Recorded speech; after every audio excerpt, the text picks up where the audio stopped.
Introducing PubCoin. PubCoin is the rewards program for pub sports contributors. Regular chat contributors share their play of the day, POD, in the YouTube chat, including the phrase POD in their message. At the end of the week, the amount of units earned are converted into PubCoins.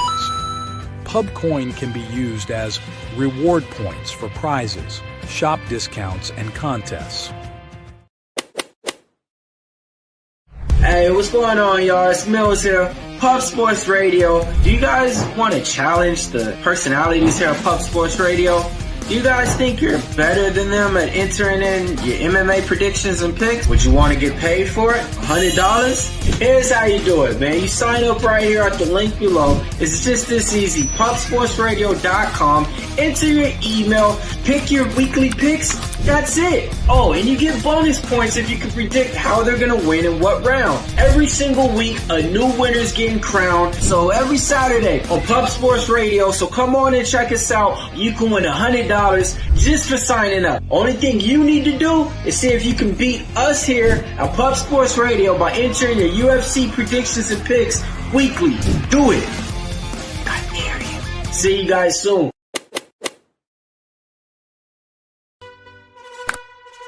Upgrade your membership to Gold. You will be automatically entered in every horse race, every Wednesday and Friday. It is time to race horses. We are racing camels today. Shout out to the Gold members. We're racing in San Antonio immediately here. And we're off. 2 minutes, 74 canals on this racetrack. It's wide.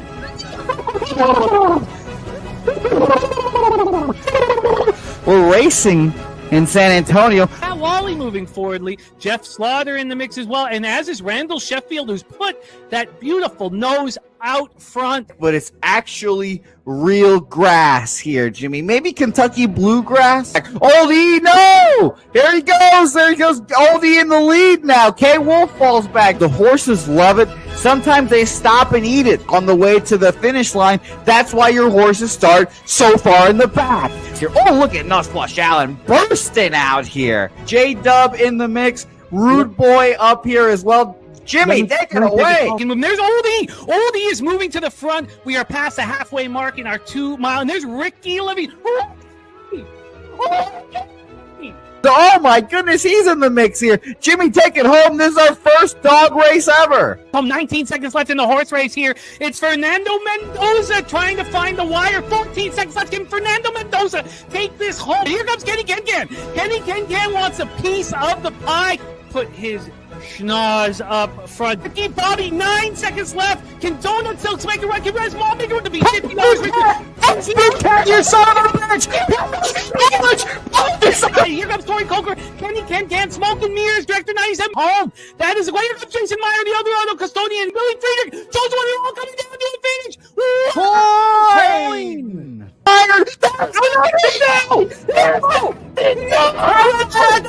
Nowhere! Oh no! Fanatical Jim!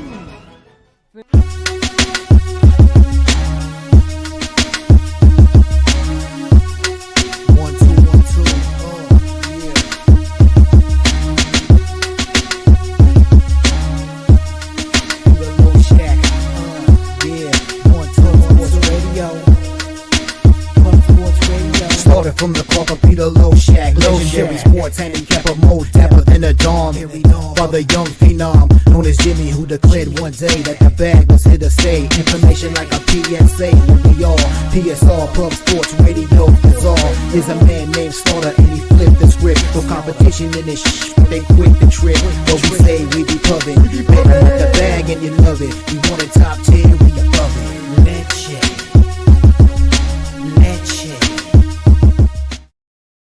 What up, cappers, gamblers, punters, hustlers, low baggers? Great to see all of you guys. It's been too long. Happy Thursday, January 16th to all of you. Thank you for watching Benny with the Bag right here on Pub Sports Radio. Great to see all the cappers in the chat ready to rock. Dan Kelly, Mobley over 4, made threes at 14-1. Stacks play today 1 and 2, Jacksonville State and Nebraska. Both of those games will be capped right here with a Bobano. I'm looking forward to this NHL card. I'm on a nice little run. But I did, it's just so streaky. So streaky. So 5 of my last 6. I've moved on 6 games in NHL. There's a couple more I want to move on. And we'll see how things bang out once we break it all down. Viper NB in the house. Look at that. Look at those stats from Dan Kelly. Road, 3-point percentage for Mobley. Second half, 3-point percentage for Mobley. What a big game that is. Huge game after the Cavaliers took that first round against the Thunder. We got Sweaty Butcher ready to go. Res Mob. And look at that, Kong's Clips. My daughter got accepted to Indiana University. Congratulations, Kong. Congratulations to your sweet fam. What wonderful news for our guy Kong's Clips and his fam. Daughter got into Indiana University. Leading by example, your fam is wonderful news. Oldie in the house, ready to get to work. We got Res Mob. Respect lost yesterday after 7 straight winners. Great job. There's Spoon Dog in the house with his NCAA action. You're going to be seeing more of Spoon Dog on this channel here shortly. Let me get his action in. God, do I have a lot of pages of notes? Okay, sorry, that's before college basketball. We have 11 games. Now, we might not get to all of them. I think I actually put in 12 games. We might not get in all of them because we have 13-game NHL cards. So we'll move as fast as we can. Wine Time Sports in the house. What a spectacular college football season Wine Time is put together with just 1 game left. I imagine it's sad to see it go. But you know what happens as soon as that game ends? You begin prep on next year. And that's what you did so magnificently. You earned that record, Wine Time, for how hard you worked in the offseason. Respect to our guy, Wine Time Sports. What a great group. It's great to see all of you guys. We have Kelly McInnes, the nuke worker, ready to go. More Spoons bets info that we should put right under his action. Thank you, Spoon. Puddin' 586. Great to see you, man. Puddin' in the house. Serious Business, Christopher Carter, Jay Peasy, Irish King. It is great to see all of you guys. We have an enormous card here. I know Bobano will be joining us here in a few short minutes, but let's not waste any time because we want to utilize Bobano as much as possible. And for me, that really means utilizing him in college basketball here.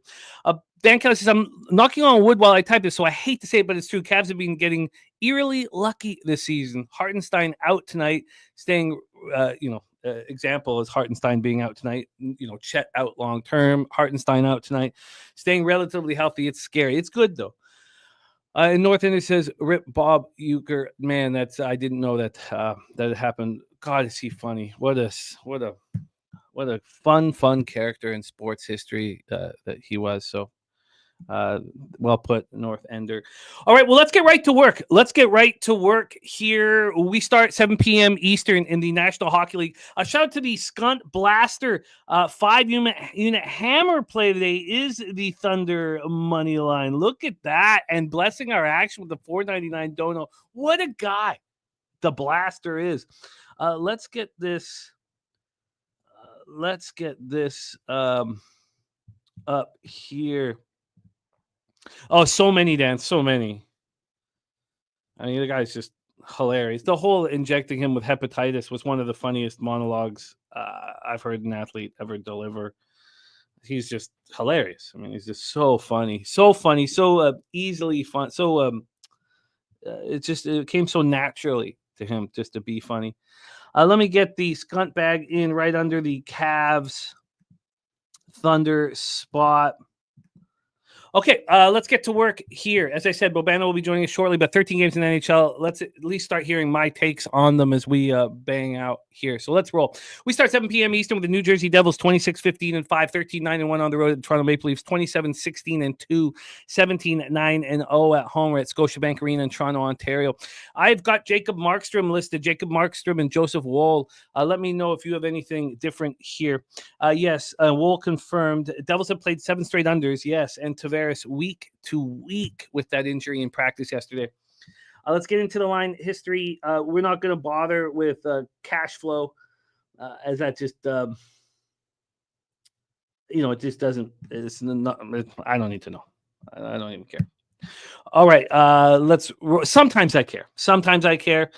I care maybe a little bit more on totals, but here we go.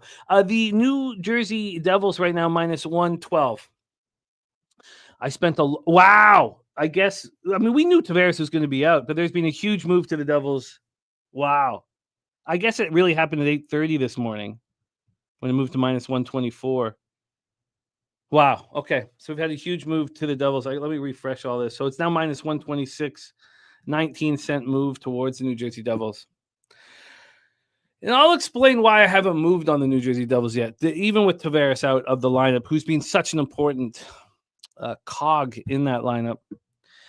So we have a big move. Other books have gone further. I see mid -130s as well, -126 now. So a big move towards New Jersey Devils. From a total standpoint, we have a 5.5 -108. There's been a slight move towards the under. That under 5.5 opened up -102, a 2-cent move to make it -104. Slat says was hoping for the 6, but the under 5.5, yes. So New Jersey Devils power play 27.9%, penalty killing 82.7%. Toronto power play 20.3%, penalty killing 82.5%. Crystal Craig in the house, 27 years for the hubby and I. I love it. Respect and congratulations to Crystal Craig. Your husband is a lucky man being married to Miss Baseball, and we love capping with you. So let's all congratulate Crystal Craig, 27 years. Euchre and Norm McDonald were buds. They sure were, Dan. And I have both of those guys on my phone. I watch often. We have our Thursday special guest here, and he must be surprised that we got into NHL so fast. But I'm all business today, and we have 13 games in NHL. We've got 12 games in college basketball, and I need our next guest for every second that he is available. So we started firing right away. Please welcome, without further ado, the star of the Ice Guys, the star of Hitting the Books, and the star of the NBA OG show, from Hamilton, Ontario, Canada, Canada's black and yellow steel town, our friend, Mr. Ian Cameron, to the telecast. Bobano, how are you, my man? I'm good, Jimmy. Big Thursday. Let's rock. Let's get to it. Huge. And that's why I was already in. I'm sure you were a little surprised to be rocking, but it's all business. Let's get that money. So we're talking Devils, Leafs to start this one off. And I was staring at the Devils last night. I wanted the Devils last night, but something was holding me back. And even with Tavares being out of the lineup, I expect something to continue to hold me back. And we'll go over this again. New Jersey power play 27.9%. Bobana, we've moved from a -112 that I was looking at last night, now up to -126, low -130s at other books. Markstrom's playing very well right now. 21-8-4, 2.15 goals against average, .913 save percentage, 3 shutouts. And Woll has come back to earth. And that's just because he's being overplayed. If Stolars was healthy and Wolves was playing less games, I imagine that Woll would have stayed at the statistics that he was delivering. This is not a goaltender who's used to racking up a start after start after start. So, I still think he's a strong goaltender. Toronto power play 20.3%, both penalty kills very strong. Devils 82.7. Leaves 82.5. The Devils coming off their second loss in 3 games, 2-1 at home in a shootout versus the Panthers on Tuesday. Their last 3 games have all gone to the extra session, and they have not scored more than 3 goals in their last 8 games. They've only reached 3 goals in regulation once over those 8 games, and that was that 3-2 victory that I was bullish on in Seattle when they'd lost that whole road trip, and that wasn't even... I pushed the -1. So they're just 2-5-1 over that stretch, playing without forwards Stefan Noesen and Eric Haula. The Leafs have lost 3 straight. This is the final game of a 3-game homestand that they've been outscored 7-1. Combined losses, Vancouver, Dallas. Those are the first 2 games of the homestand. They played on Tuesday, losing 4-1 at home to the Stars. So, yes, Tavares' loss is huge, but it's going to create more accountability from Austin Matthews, and we know that in these types of situations he steps up, and that is the key to me. Is that I imagine Austin Matthews has a monster game here. More to that, though, is McCabe is back. I've talked so often about the lack of, even though a Berube coach team is going to be more physical than the sum of their parts, they're not physical enough. And missing McCabe for 4 games has hurt them badly. He sustained an upper body injury with a fight with Garnet Hathaway. He's 6'1", 215 pounds. Is he not 6'4", 225 or 230? Because that's how he plays. That's how he fights. When I saw it, you know what? He's not even 215. He's 212. I wrote 215 because I'm like, come on. He plays so much bigger than he is. He's a +10 on the year, a goal and 10 assists. He'll be on that front defensive unit with Chris Tanev. And they need him because Oliver Ekman-Larsson is not good enough to be on that first defensive unit. He was with Tanev on that first unit in that 4-1 loss. So then Connor Timmins is going to stay in the lineup. He's going to replace Simon Benoit as the extra defenseman. So as we said, Tavares left practice early Wednesday. We've heard from Slatsy that he is out week to week. That's going to hurt them. He's playing 18 minutes, 17 seconds of ice time. He's as good. He's playing as well as he has since that first season with the Buds. 7 power play goals, 20 goals, 22 assists, 42 points in 44 games. You know, I can't fade the Leafs now. After they've shown nothing in this homestand, they're going to be without Tavares. They get McCabe back. As much as I'm not going to bet. Maybe I end up betting. Maybe I should bet them. They're all this talk, Bobano in Toronto, about on sports radio about how their power play is so terrible. Power play is not scoring. Last 10 games, it's at 20%. I mean, I know that we hold a pretty high bar here, and they haven't been very good in the last 2 games. But take it away, Bobano. A fascinating game to get us started. Devils Leafs. Yeah, I mean, I think it's a great spot for Toronto. The question is, are they good enough right now? You know, you're talking about a team that's hit their first, lull of the season. It's actually their second 3-game losing streak of the season. The one thing about the Leafs is they have not lost 4 in a row yet.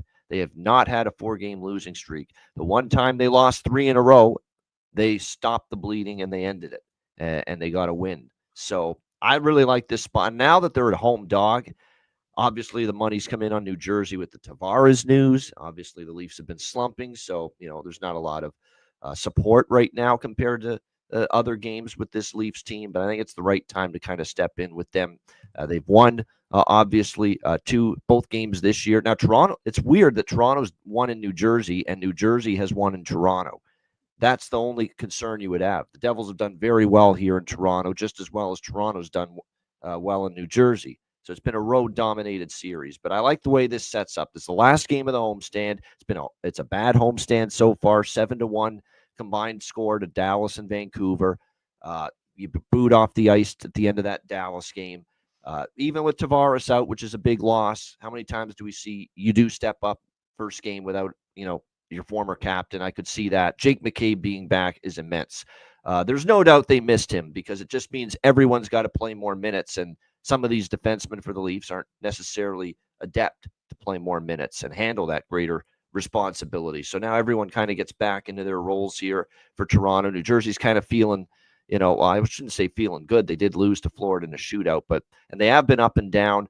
I just like the way this sets up, and I now like the price enough with it moving in this home underdog range for the Leafs. I'm going to take the Leafs here. Plus 112 is the best price with Toronto here in this game. And I'm also going to take the draw because we have seen a lot of close games with these two teams. New Jersey's on a consecutive game streak of going past regulation. So we'll tack on the draw as well at plus 320. Plus 320 draw, Leafs plus 112. We're right along the same lines with this spot. When they beat the Flyers 3-2 in back-to-back games in overtime, and then in regulation, in overtime first in Toronto, regulation in Philadelphia, they got outplayed, I thought, badly in both those 2 games. I've wanted to fade this team for most of the season. When they lost at Carolina 6-3, Carolina had been playing bad. Vancouver beat them 3-0. That's the only win the Canucks have had in 7 games. They completely dominated that game, the Canucks did. Then they lose 4-1 at Dallas. So in my estimation, that's at least 5 straight bad hockey games, even though they won those 2 in Philadelphia. But before that, they beat Boston 6-4 at home. They swept the Islanders in a home and home. There's not a lot of good wins here to find, but I do think that with the Tavares being out, Matthews will step up, Nylander will step up. Max Domi's going to have to step up. Same with Holmberg and Camp. I'm interested in joining you. Let's roll on. Bobano's moved on the Leafs money line in the draw. I will be fine just staying off of this if that's what comes to, because I wanted the Devils all day yesterday, and I was just like, something didn't feel right. Maybe we've done, and then talking the game out, I want the Leafs now. But this was not until I said it out loud and heard you talk. So I think I may join you on the Toronto Maple Leafs. Curious to see what happens with that market, not putting it out now. Let's go. 7 p.m. Eastern. Washington Capitals 29-10-5, 14-6-1 on the road at the Ottawa Senators 22-18-3, 11-7-1 at home. We're at the Canadian Tire Center in Ottawa, Ontario. Logan Thompson playing out of his mind this year. 19-2-3, 2.23 goals against average, 9.21 save percentage, 1 shutout. And Levi Merrilainen has been excellent. Now it's a very small sample size, 7 games. 5-2 in those 7, 1.99 goals against average, 9.25 save percentage. This was part of that draft in 2020 that we've talked about so often here in the last few weeks, right? Stützle 3rd, Sanderson 5th. I love them both, especially Sanderson, which wasn't the case a year and a half ago where I was like, Stützle is the man, where's Sanderson? Sanderson is an absolute monster, which means that Shabbat can Shabbat the bed all he wants, and it won't matter, even though Shabbat does stand up at times, but it made Chychrun vulnerable. Now Chychrun comes back on the Capitals team that's number 1 on the power rankings in the NHL this year. If I was in a grave right now, I would roll over. This was the 3rd round pick, though, Merrilainen, and also Merrilainen in Belleville, 7-2-2, 2.43 goals against average, 901 save percentage. Both power plays very strong. Washington 23.6%, Ottawa 23.9%. Penalty killing, Washington 83.6%. What a job. I mean, this team is so well coached in every facet of the game. The Capitals are just playing so well. Let's get into the line history here for this one. We have this total 5.5 at a pick'em. We're going to go over how low scoring these two teams have been playing here in a second. And then in a money line situation here, Washington opening up at minus 107. They're now minus 104. They got down to even money. Look, so this is another spot. I wanted Ottawa, but you guys know that I'm, heavily against what I'm seeing from the Capitals, even though they're playing very good hockey. Don't get me wrong, they're playing good hockey. I do want to fade the Capitals as much as possible here as we move forward. So the Capitals are ranked number 1 in the NHL power rankings. If they played the Oilers in the best of 7 series right now, they would get shut out. They wouldn't get shut. They'd score, but they would get swept in 4 games. The number 1 team in power rankings, in my estimation. Now, they haven't lost in regulation over their last 8, 5-0-3. They're coming off an easy 3-0 win at home versus Anaheim on Tuesday. Ottawa comes in off their 3rd straight win, 2-0 at the Islanders on Tuesday. This is a team with a huge injury report, which we'll go over. While the Capitals have allowed just 4 goals in their last 4 games, the Senators have allowed just 2 in their last 3 games, but Sens are a banged-up squad. A shout-out to our guy, Jay Peasy, in the house, the voice you hear before every Betting with the Bag show, and many others in the community, as everybody wants Peasy opening up their show, and there's a reason why. He's just the quality, money in the bank, and great friend of the channel and of myself. So here we go. Very quickly, I just want to touch on the injury report because it is vast for Ottawa. And it, what we talked about with Bobano being on the Leafs is what's happened with Ottawa because they have injuries. Shabbat has been hurt, but they've been playing without Bernard Docker and Travis Hamonic now for a while. Then you have Noah Gregor out with the lower body injury. He's an important centerman. He can do a lot of different things. Now you've had Amadio dealing with the concussion. He's out. So there's another center. You've had David Perron, who had the issues with his daughter's illness. When he felt more comfortable to get back into playing, he hurt his back right away. You have Cole Reinhardt, also day-to-day with an upper body injury. Take it away, Bobano. This one is difficult. Take it away. Floor is yours, Capital Sens. Yeah, I'm seeing Anton Forsberg might start, and that has me leaning Washington if he plays, because I've certainly been impressed with Levi Marilainen. Justin Peters, the goalie coach at Ottawa, has done a great job.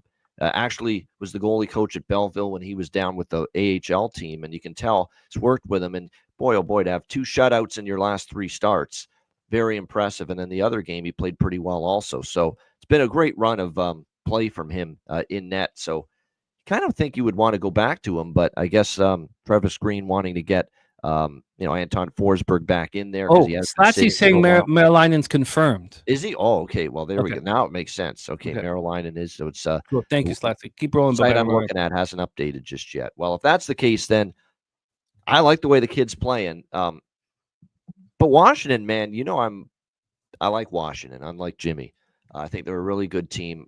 I think you look at this Washington Capitals group, they haven't had that they still have not had that big lull just yet. We'll see if that happens here.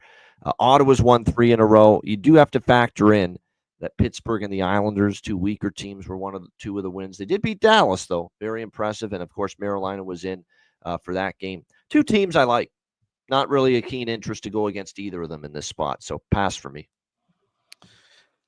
Which is the same for me. I could understand anyone wanting to get under the 5.5, but I can see it going under. And Thompson, boy, has he been good lately for Washington. But it's these 2 spots sort of remind me of Utah against the Habs. Utah had played a bunch of low-scoring games in a row, and then at some point, the floodgates open up. I'm not saying that happens here. We don't have time to hem and haw. Let's roll on. I've got no action at this point.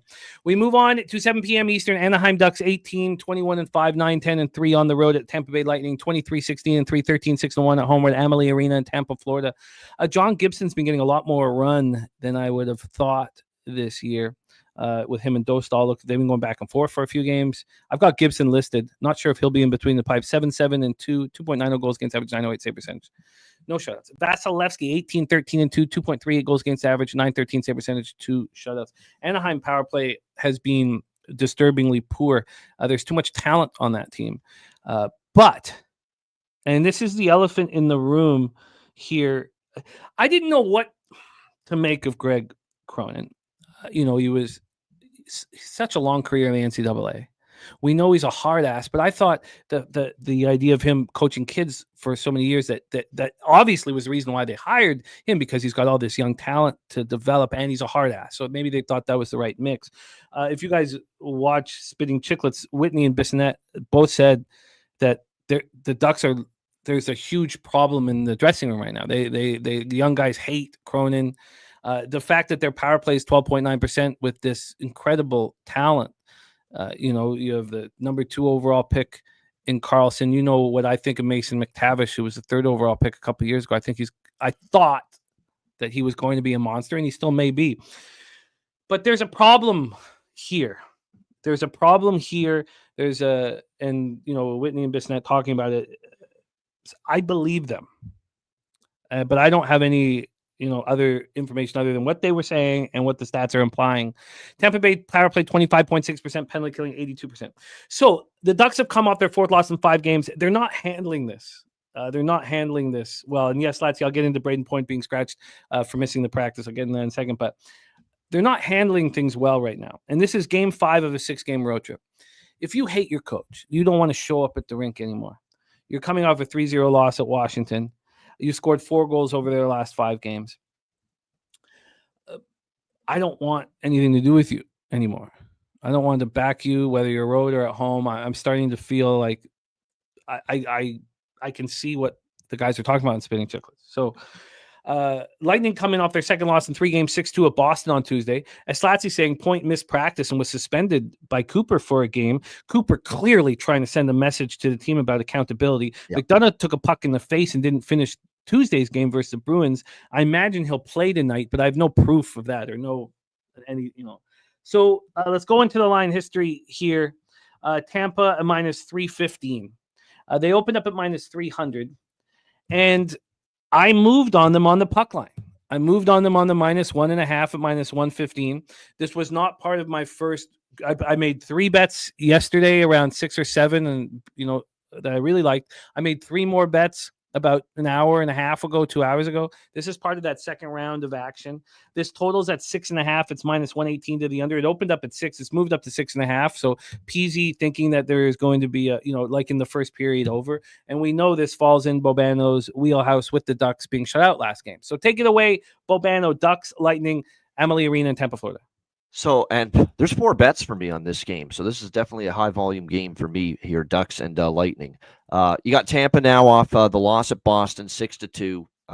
Pretty ugly stuff. It just started poorly and it got worse from there. And it wasn't a very good performance from Vasilevsky, who has been kind of underwhelming lately. But I'm sure we're going to see him tonight.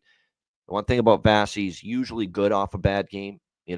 He's had probably more bad games the last couple of years than he did before, but usually when he does have a weaker game, he does come out, play better. See if that happens tonight. But you look at recent series history, Anaheim was able to win. That's another thing, too. Anaheim beat Tampa Bay 11 days ago, 4-1 in Anaheim. And I got killed on that trip because after they lost to San Jose, I backed the Lightning against the Kings. I lost that, even though I thought they outplayed them until that late goal by Kempe that was gorgeous. Yeah. And then I lost I lost both. I got that. Okay, sorry. Keep going, but great point.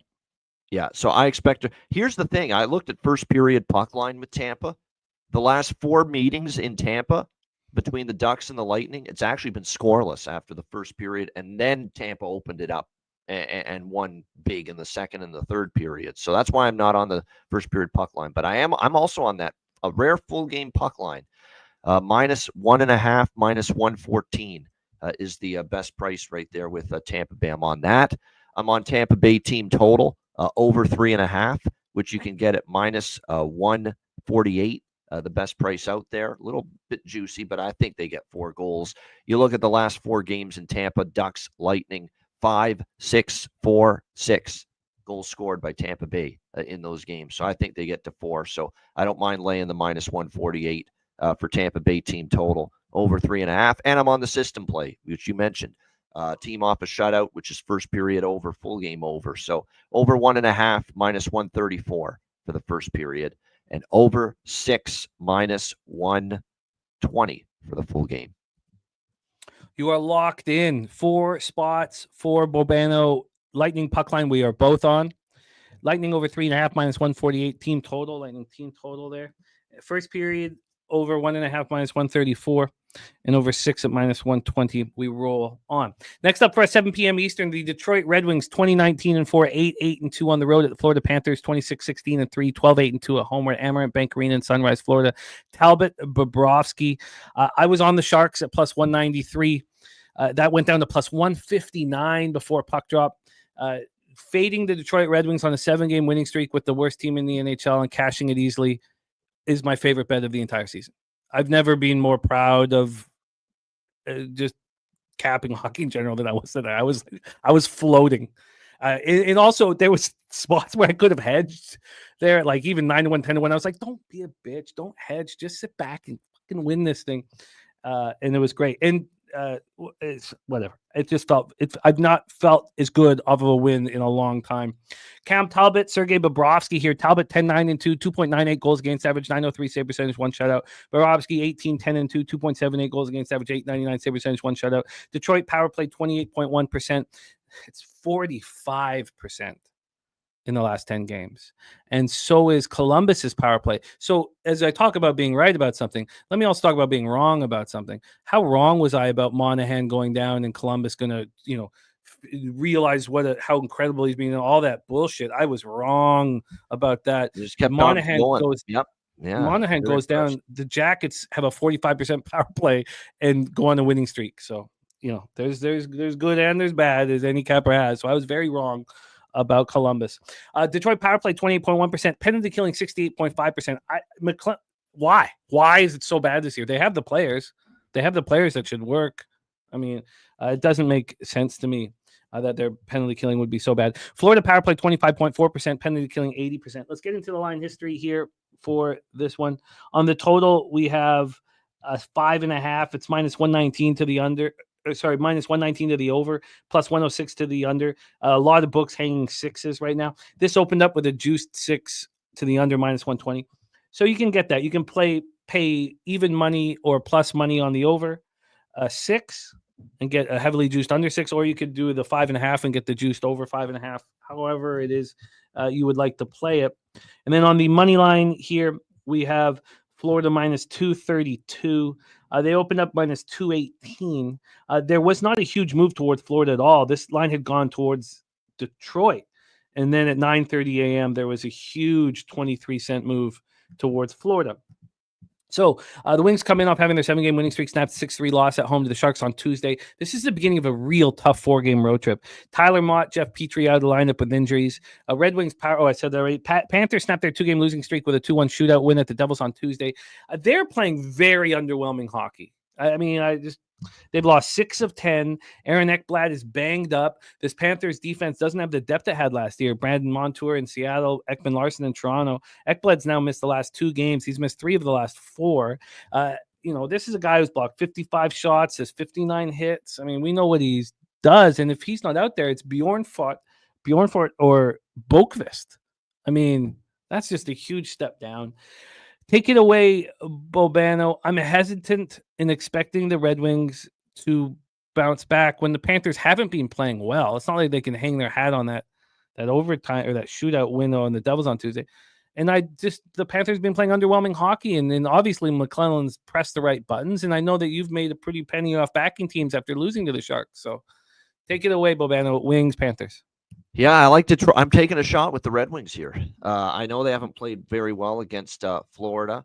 That's obviously something that's in the back of your mind here. But Florida, I've watched Florida a lot. They are not playing the way they're capable of. They're playing okay. They're in the January dog days of the NHL season that a lot of the better teams are. Toronto's kind of in that right now. Florida's in that, where they're just grinding, man. They're just trying to grind out wins, not play their best. They're just there's that little extra something and juice that they're missing. They haven't been great. They have a losing record their last 10 games. It's been very just to get by kind of victories we've seen out of them. Beating Pittsburgh in a shootout 3-2. The Ranger game when the Rangers were at their lowest was not easy. Beating them 5-3. They beat a Utah team that's been horrible at home lately, 4-1, and that game was tied starting the third period. They lose 4-3 to Philly. They barely get by the Devils in a shootout the other night. Nothing's coming easily right now for the Florida Panthers. And Tom McClellan, first time to hear him speak after a game where his team did not play well, their worst game by far since he's been there. And he was very honest. You're talking about, hey, we're going to find out a little something about ourselves. And we didn't play well. We didn't manage the puck well. Even called out Justin Hall specifically for a horrible game he had, and it was horrible. He was on the ice for the majority of those San Jose goals. It was a miserable nightmare game for him. Will we get the response here from Detroit? They are 2-0 on the road since McClellan got there, beating Columbus, beating Winnipeg, 2-0 away from home. The Winnipeg game was very impressive. That was probably the best game they played under McClellan. To go to Winnipeg, beat the Jets 4-2. They outshot the Jets 29-23. They dominated the first period. That was by far Detroit's most impressive win. So they've shown the ability to go on the road and beat some solid teams. Again, Florida 9-1, I get it. But the one win for Detroit was last year in Florida in this very same month of January. They went to Florida and they beat the Panthers 3-2 in overtime. I think there's a chance of that happening here. I will take a shot tonight. Detroit Red Wings plus 205. Plus 205, best price out there. Well, you've added a layer of fun for me while I watch this game. I will cheer on your Wings at plus 205. I don't have the balls to do it, but I can completely understand the angle, and we'll be living vicariously. Let's roll on. Next up, 7 p.m. Eastern with the San Jose Sharks 14, 26, 6, 12-5 on the road. At the Columbus Blue Jackets 21, 17, 6, 15, 5-3 at home at Nationwide Arena in Columbus, Ohio. I thought that Askarov was going to play here. But we've Georgiev. We got Georgiev listed, and that sucks. I love Askarov. 3.44 goals against average, 879 save percentage for Georgiev. Merzlikins on the other side, another, every year it's the same shit. I mean, we're just very, very poor numbers, and yet he's still out there. 3.12 goals against average, 889 save percentage, 1 shutout. San Jose power play 18.5%, penalty killing 78.6%. Colorado power play 21.2%, penalty killing 79%. Let's get into the line history here because I want to fade the Columbus Blue Jackets on a 5-game winning streak. I mean, the Sharks just went into Detroit and snapped a 7-game winning streak. And I would like to back them to go do this in Columbus, but I haven't pressed the button. I try to really think these out when I've just cashed on an angle. Like, do I really want to go right back to the well here? Historically, my ROI is not good when I do that. So I just wanted to talk it out before I made any moves. We have San Jose right now at plus 149. They opened up at plus 152. There was a move. The initial move was towards the Sharks, but I guess the initial move was towards the Sharks. Then there was a move back towards Columbus. Columbus got up to minus 177 just before the show started. So there's actually been a 10-cent move to the Sharks since the show has started. Let's get into the X's and O's and hand it over to Bobano here. Sharks come in off snapping their 3-game losing streak, 6-3 at the Wings on Tuesday. Klim Kostin, and Nikolai Kovalenko are out. Dean Evison has just done a spectacular job with these guys. I've always been a Dean Evison fan. I like him. I think he's a tough dude, and I like him. And he's done a phenomenal job. They're winning despite Sean Monahan. I was very, very wrong on my expectation that they would struggle without him. I still can't quite understand how they continue to deliver the goods, but it's that power play at 45.5%. So Boone Jenner being out all year, Chinnikov being out for almost 2 months. Marchenko and Chinnikov, I both picked them both in the pool. I think they're both very talented. Obviously, Marchenko has proven that he's absolutely elite. They're missing Justin Danforth and Eric Goodbranson. I think they're better off without Goodbranson on the ice. He's one of the worst Corsi defensemen I've ever seen since Corsi numbers came out. He's just trash, and he's not tough, and he doesn't fight when you need him to. He only fights when someone's smaller than him, and he thinks he's got an advantage. We kicked him out of Vancouver because he wasn't stepping up for any of our players. He was only fighting when it worked for him, and it's just bullshit.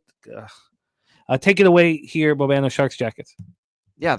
3 bets here for me. Columbus team total. I don't trust Georgiev. Sorry, I don't. I mean, he's gonna have to show it again that he can play, lead his team to victory, play well again like he did against Detroit. It's a nice cheap price.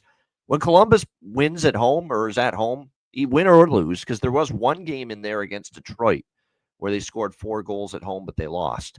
But they're usually good to score 4 goals. That game against Philly, their last game, was one of the very rare instances lately where they've been held to less than 4 goals at home. They've just been very good at just getting to that 4-goal plateau at Nationwide Arena. I think they can get there tonight. You look at series history, the last 3 times that Columbus has hosted San Jose, they've scored 4, 5, 6. They've had no problem getting to at least 4 goals. They lost to San Jose in overtime back in November. So a little redemption spot here maybe for the Jackets as well. So I like over 3.5, minus 102 for the Columbus team total. And I'm on the over bifecta, as I like to call it. Over 1.5, minus 125 first period, and over 6, minus 110 for the full game here. Columbus, I believe, for the full season is now, 14-5 over in 19 home games. That's full game. First period overs are on a 6-1 run for Columbus in the last 7 games. We've seen a lot of goals early, just a lot of goals, period, Columbus, when they play at home. And look, I think it bodes well for the overs tonight, too, that San Jose had some issues scoring, and they had a breakout game, 6 goals, albeit against a very porous Philly Husso the other night. But still, that's got to be confidence builder for the Sharks, seeing 6 goals go in. So I think they'll chip in as well. So high-scoring game here, in my opinion. You got it. You're locked in. First period over 1.5, minus 125, over 6, minus 110. Jackets team total over 3.5, minus 102. My thought around this game, if San Jose had come in off a loss, I'd be on them 100%. There'd be no doubt in my mind. I think that it does give Evison the opportunity to say, these guys just rolled into Detroit and beat them. They beat them 7-game win, and I know he's going to go through all keep that. Your antennas up, exactly, because of what happened the other night, right? Yep. But the Sharks are coming to town. So they just had Philadelphia in town on Tuesday, very close proximity to each other. Then they had, then they went to St. Louis on Saturday night. That sold out. They went to Pittsburgh. They beat Pittsburgh. These are, I guess the Kraken coming down is not as big of a game, but it's hard to imagine they're going to get up for the Sharks game. I think I'm better off just staying off. Rich H saying Werenski making a strong Norris case, and Slatsy saying Werenski with a 17-point home streak going. He's been phenomenal this year. Rich H saying 15 to Columbus, 21 wins at home. Yes, 15-5-3 at home.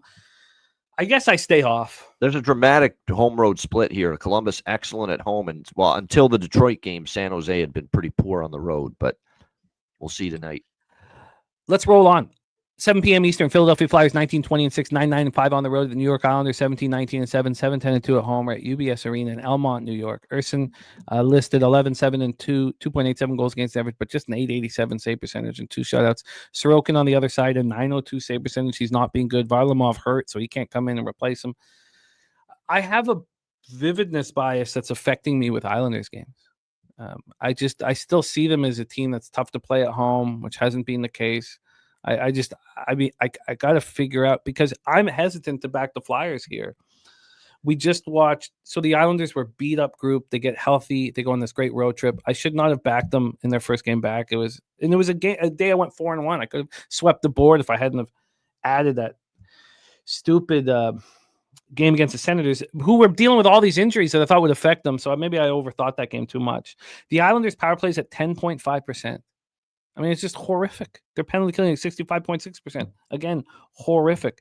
Philly Eagle Flyer on the Flyers money line. Steve G on the Flyers money line. And I get it. Philadelphia coming off having their 2-game winning streak snapped in that 3-2 shootout loss at Columbus on Tuesday. I didn't want Philadelphia in that game just because they'd beaten Columbus already a couple times this year. And I was just like, I didn't, I want to back Philadelphia as much as possible. They're plus 700 to make the playoffs. I got 425. I still think that's an incredible number. Their point total is still at 81.5. You can still get it right now. I got no advantage, even though I'm bullish on that spot. The Islanders had their 3-game winning streak snapped in that 2-0 loss at home to the Senators on Tuesday. They're playing without Mike Riley and Alexander Romanov, which hurts them, but Pelican Pulick is back, and that's the important part. Then Simon Holmstrom, who's just phenomenal penalty killer, he's been out. So, and JG Peugeot is sick. He could return tonight. Romanov also is day-to-day. He could return tonight as well. Look, I can understand any of you guys on the Flyers. It just feels like maybe this is the Thailanders, the term that Bobano would use often. I just feel like this is maybe a little too close for comfort. Islanders opened up at minus 129. They're now minus 135. There's been a 6 cents of movement towards them. And then we have this total at 5.5, slightly juiced to the over at minus 111. It opened up at minus 113, so basically no movement. Take it away for us here at Bobano, Flyers, Islanders. Another game with 4 bets here. Lots of stuff going on here. I'm on Philadelphia. I faded the Islanders, took Ottawa the other night. I still don't buy this team at all, quite honestly. I don't like much of what I see from the Islanders. Philly, they had won 2 in a row against Anaheim in Florida. The comeback win against the Panthers, impressive. I thought they played a damn tough, good game, even though they fell in a shootout to Columbus the other night. Back-to-back, tough spot. Keep in mind, Philly's now, here's something to just make sure you're aware of this moving forward. Philadelphia is now 1-7 on back-to-backs this year. So that is definitely something you want to be aware of after that Columbus loss, that maybe on back-to-back you don't want to be backing John Tortorella's Philadelphia Flyers team. But I do want to back them here off that loss against this Islanders team. It's been a series where I know the Islanders have won 4 or 5, but the one Philly win did come here at UBS Arena against the Flyers, 1-0 in a shootout. I'm on Philadelphia here. I think they're the better team certainly at the moment, and maybe overall. Plus 125. Philadelphia Flyers money line. I'm on the draw here. Lots of draw series history. 2 straight meetings have gone past regulation between these two teams. I think it's time to see the New York Islanders again. Plus 312 with the draw. Flyers, Islanders, and we have our system play, Jim, with the Islanders coming off the shutout loss to the Ottawa Senators. So we're on first period over, 1.5, minus 110. Full game over, 5.5. Best price, minus 112. If you're worried, wait a minute. It's the Islanders, and I know they got shut out in the last game. Can we really trust them with the system play? The Islanders, with 4 previous times they've been in the system play this year, 4 previous games off a shutout loss. All 4 games have cashed the first period over. All 4 games have cashed the full game over. So the Islanders have actually been a team to count on in the system play this year, and that's why we're on it here. locked in. We also have my dude back in business. I've copied and pasted his college basketball play of the day. Ron Crawford rocking with us as well. NHL play today is the Devils. I can understand why his numbers would tell him that with, Tavares out of the lineup. I get it. I get it. Bobano has moved on the Leafs, and I'm extremely interested in the Leafs, but I can completely understand Ron's thoughts there, why his numbers have spoken to him in that way. And he's also got to play today with the Oklahoma City Thunder. Also, we have new sports books that we are working with here. We're also trying to help with the legalization process in Texas. So we're focusing on the legal American books. We have it linked up to the top of our channel. Just put in your state, put in your province, and if you sign up for an account through our link, we benefit. We do not get 1 cent off of any losses. We just get a bonus. So it helps the channel, but we do not get 1 cent off of anybody's losses like some companies do. We want you to take the books to the cleaners, and we want to help do that with you guys. So it's important for that clarity, because there's a lot of companies that only make money if the people watching their show lose. Flyers plus 125, draw plus 312, first period over 1.5. Oh, yeah, and full game over 5.5. Let's roll on, my dude. Great to see you back in business. I get it. I completely get it. And, obviously I'm cheering for the Flyers. I've had Philly question mark on my worksheet since yesterday at 5 p.m. It's still a question mark for me. Let's roll on. Next up for us, 8 p.m. Eastern. This is another possible addition here. It just goes against... I don't know if I've ever even done this. Flames Blues, and I never back the team that won the first game, but I'm interested in backing them again. I don't know if I get to the window. Slatsy says Blues 9-1 last 10 versus the Flames, and this Hofer is confirmed. Enterprise Center in St. Louis, Missouri. Dustin Wolf going up against Jordan Binnington. Wolf 15-6-2, 2.50 goals against average, 916 save percentage, 2 shutouts. And then Hofer in that. I've got Binnington listed, so we'll get the Hofer breakdown from Bobano. Calgary power play 19.8%, penalty killing 71%. St. Louis power play 18%, penalty killing 73.9%. Conroy has a real tough situation in front of him. Trey Living screwed the team up and still got the best job in NHL, because there's this old man's network that we can't understand, especially in Toronto. And so Conroy has a real tough job, because there's not one player in the NHL who wants to play in Calgary because of the facilities. The arena is, it's old arena. The workout rooms, everything just sucks. Everybody talks about that when they leave, how happy they are to get out of Calgary, not because of the city, because of the facilities in the arena. But St. Louis power play 18%, penalty killing 73.9%. Let's get into the total and the line history here. This total is 5.5 at a pick'em. That's exactly where it opened, so nothing has changed there. On the money line, we have St. Louis right now. Wow, at minus 132. Wow, interesting. Opened up at minus 145. It's interesting. So a big move towards Calgary, and I get it. You take the team that lost in the first game, but I can't take the no, Ricky. I understand how good the Kings are after a loss, but after the Canucks got embarrassed to the extent I'm taking a risk with them as a home dog. But we'll get into that, and I can understand anybody wanting the Kings here in that one, Ricky. I completely.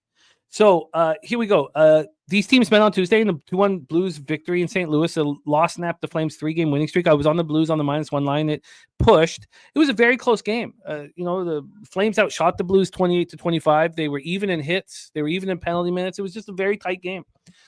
Parayko opened the scoring. I think he looks really good with Cam Fowler. I think it's a really nice unit there at the top. That was his 70th goal, by the way, of his career. He's 5th in franchise history for goals by a defenseman. Al McInnes, 127, Pietrangelo, 109, Pronger, 84, and Jeff Brown, 80.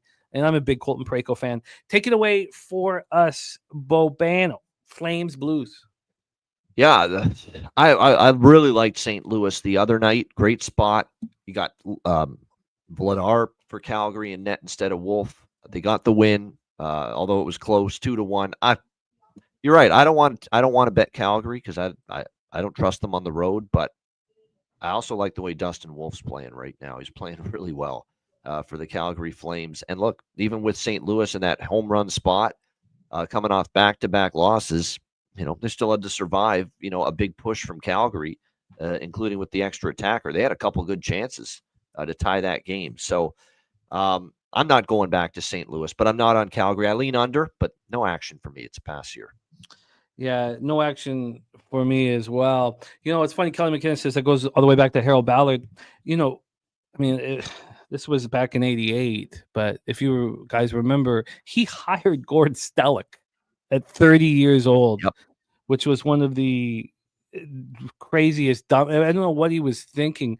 And a great guy, Gord Stellick, great radio career he's carved out for himself and media career, but not well equipped to be an NHL GM at that time. No. Yeah, it's he's been terrible, and well known for trading Russ Courtnall for John Kordick. That was his big move. Whoops. But let's roll on. I know we all want toughness on our hockey team, but come on now. Yeah. But Courtnall went on a tear after that. Remember, he just went bananas, and then the knuckleheads got him, and they got to put him with his brother Jeff, and that was one of my favorite teams in history. But let's roll on. 8 p.m. Eastern. Chicago Blackhawks 14-28-2, 5-15-2 on the road at Nashville. Predators 14-22-7, 9-8-3 at home. Bridgestone Arena, Nashville, Tennessee. Mrazek listed. This is who he is. 3.25 goals against average, .893 save percentage. I made the terrible mistake of backing him on Monday against the Flames. He's trash. UC Saros, on the other hand, I don't know why they extended him. I don't mean to have negativity towards a small goaltender, but when McDavid's coming down on Saros, I just see net everywhere. Now, maybe that's anybody against McDavid, but he's a small goaltender, and he's got a .904 save percentage, and I do not think he's elite. He's able to play 60 games a year, which is impressive. Chicago power play 23.4%, 83.3% in penalty killing. Nashville power play 19.7%, 83% penalty killing. I beat myself up for not taking the Predators against the Knights. It was one of those spots where the market was screaming, look, Predators are very live here. And I know they're a hard team to back, but Stamkos was phenomenal. 2 goals and an assist. Let's get into the line history here for this one. Nashville at -255. They opened up at -234. Look, I know, but, Connor Bedard talking about, in the press, saying things he probably shouldn't be saying about the issues the Blackhawks are having, how players aren't in the positions that they need to be, that they're coached to be in. He shouldn't be saying that stuff, really. Even if he feels that way. This total opened up at 6, slightly juiced to the over. It's now slightly juiced to the under.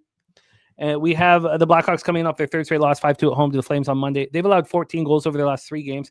Craig Smith and Connor Murphy are out of the lineup with injuries, and Craig Smith could be back tonight. He's an important, accountable center. Centers, put him on the third line or the fourth line. He's accountable, plays well defensively, can kill penalties. And Connor Murphy's an important defenseman as well as being out of the lineup. Predators snapped their 2-game. But Craig Smith could be back tonight. Predators snapped their 2-game losing streak with a 5-3 win at home over the Knights on Tuesday.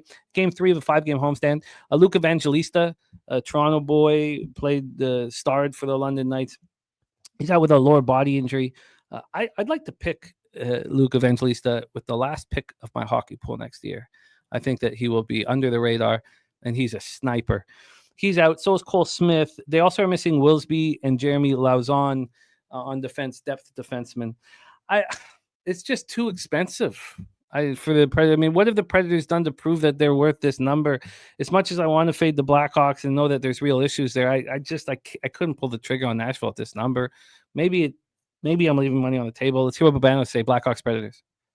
Yeah, it's just keep it simple. Why bet the side when you can bet a first period over that's gone an 11 straight with the Chicago Blackhawks coming into tonight? That's the easy move to me.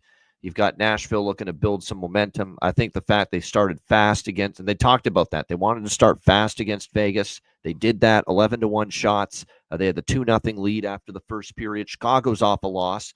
What the hell does it do them any good to not start fast tonight here in Nashville, coming off that loss to Calgary, their 3rd straight? So the situationals point to, I think, both teams trying to get on the board early and often. And then, as I mentioned, the best streak in the NHL right now, Chicago, 11 straight games over the total in the first period, going for number 12 tonight. That's the only move for me here. Chicago, Nashville over 1.5, -125. Over 1.5 at -125, locked and loaded. we roll on. Hearing from our guys from our guy north end of the Russ Courtney was his favorite player. Russ and Jeff owned a restaurant in Vancouver that we used to go to before games called Double Overtime. It changed the names a few different times, but it was incredible. I saw Pavel Bure and Gino Ojic there eating. Of course, my dad would forbid me to talk to anybody that I fucking dreamt of, but it was just an exciting place to go to, right in front of the arena. First period over 1.5 minus 125 for the Blackhawks Predators. Now I have action on almost every single game except for one, which I'm still interested in. Let's roll here. We start at 8 p.m. Eastern. I was taught as a young man to despise the Maple Leafs and the Montreal Canadiens. I was taught. I learned to despise the Oilers and the Flames and all the other Canadian hockey teams on my own. That's something that I found. But my dad taught me to despise the Canadiens, and I love them. For the first time in my life, I'm comfortable saying out loud, I can't even say it, actually. I'm not going to say it, but you guys know I do like them. And they're making me a lot of money. And I hope they're making you a lot of money. And Slatsy moved on the Canadiens to win the division, or to make the playoffs at plus 1,400. I got in at plus 600. It's now plus 500. The water's warm. Actually, I got to edit myself before I say horrifying stuff about the water. But the water's warm. Let's roll here. Also, the over 81 and a half is still available. Over 81 and a half points. It's minus 130 to the over. Look, nobody wants to fade the Dallas Stars. Nobody wants to fade them. But they've come back off a very impressive 5-game road trip. Saw them go 4-1. Their 4-1 win at Toronto was their 8th win in 9 games. Rupi Hintz left the game with an upper body injury. He's listed day-to-day. Maybe he doesn't play. Mason Marchment is out until the end of the month. And he's the toughest guy. Jamie Benn might have something to say and want to fight Marchment if I told him that I think Marchment's the toughest guy on the team. Of course, Sagan is out until the end of the regular season. Look, these teams just played.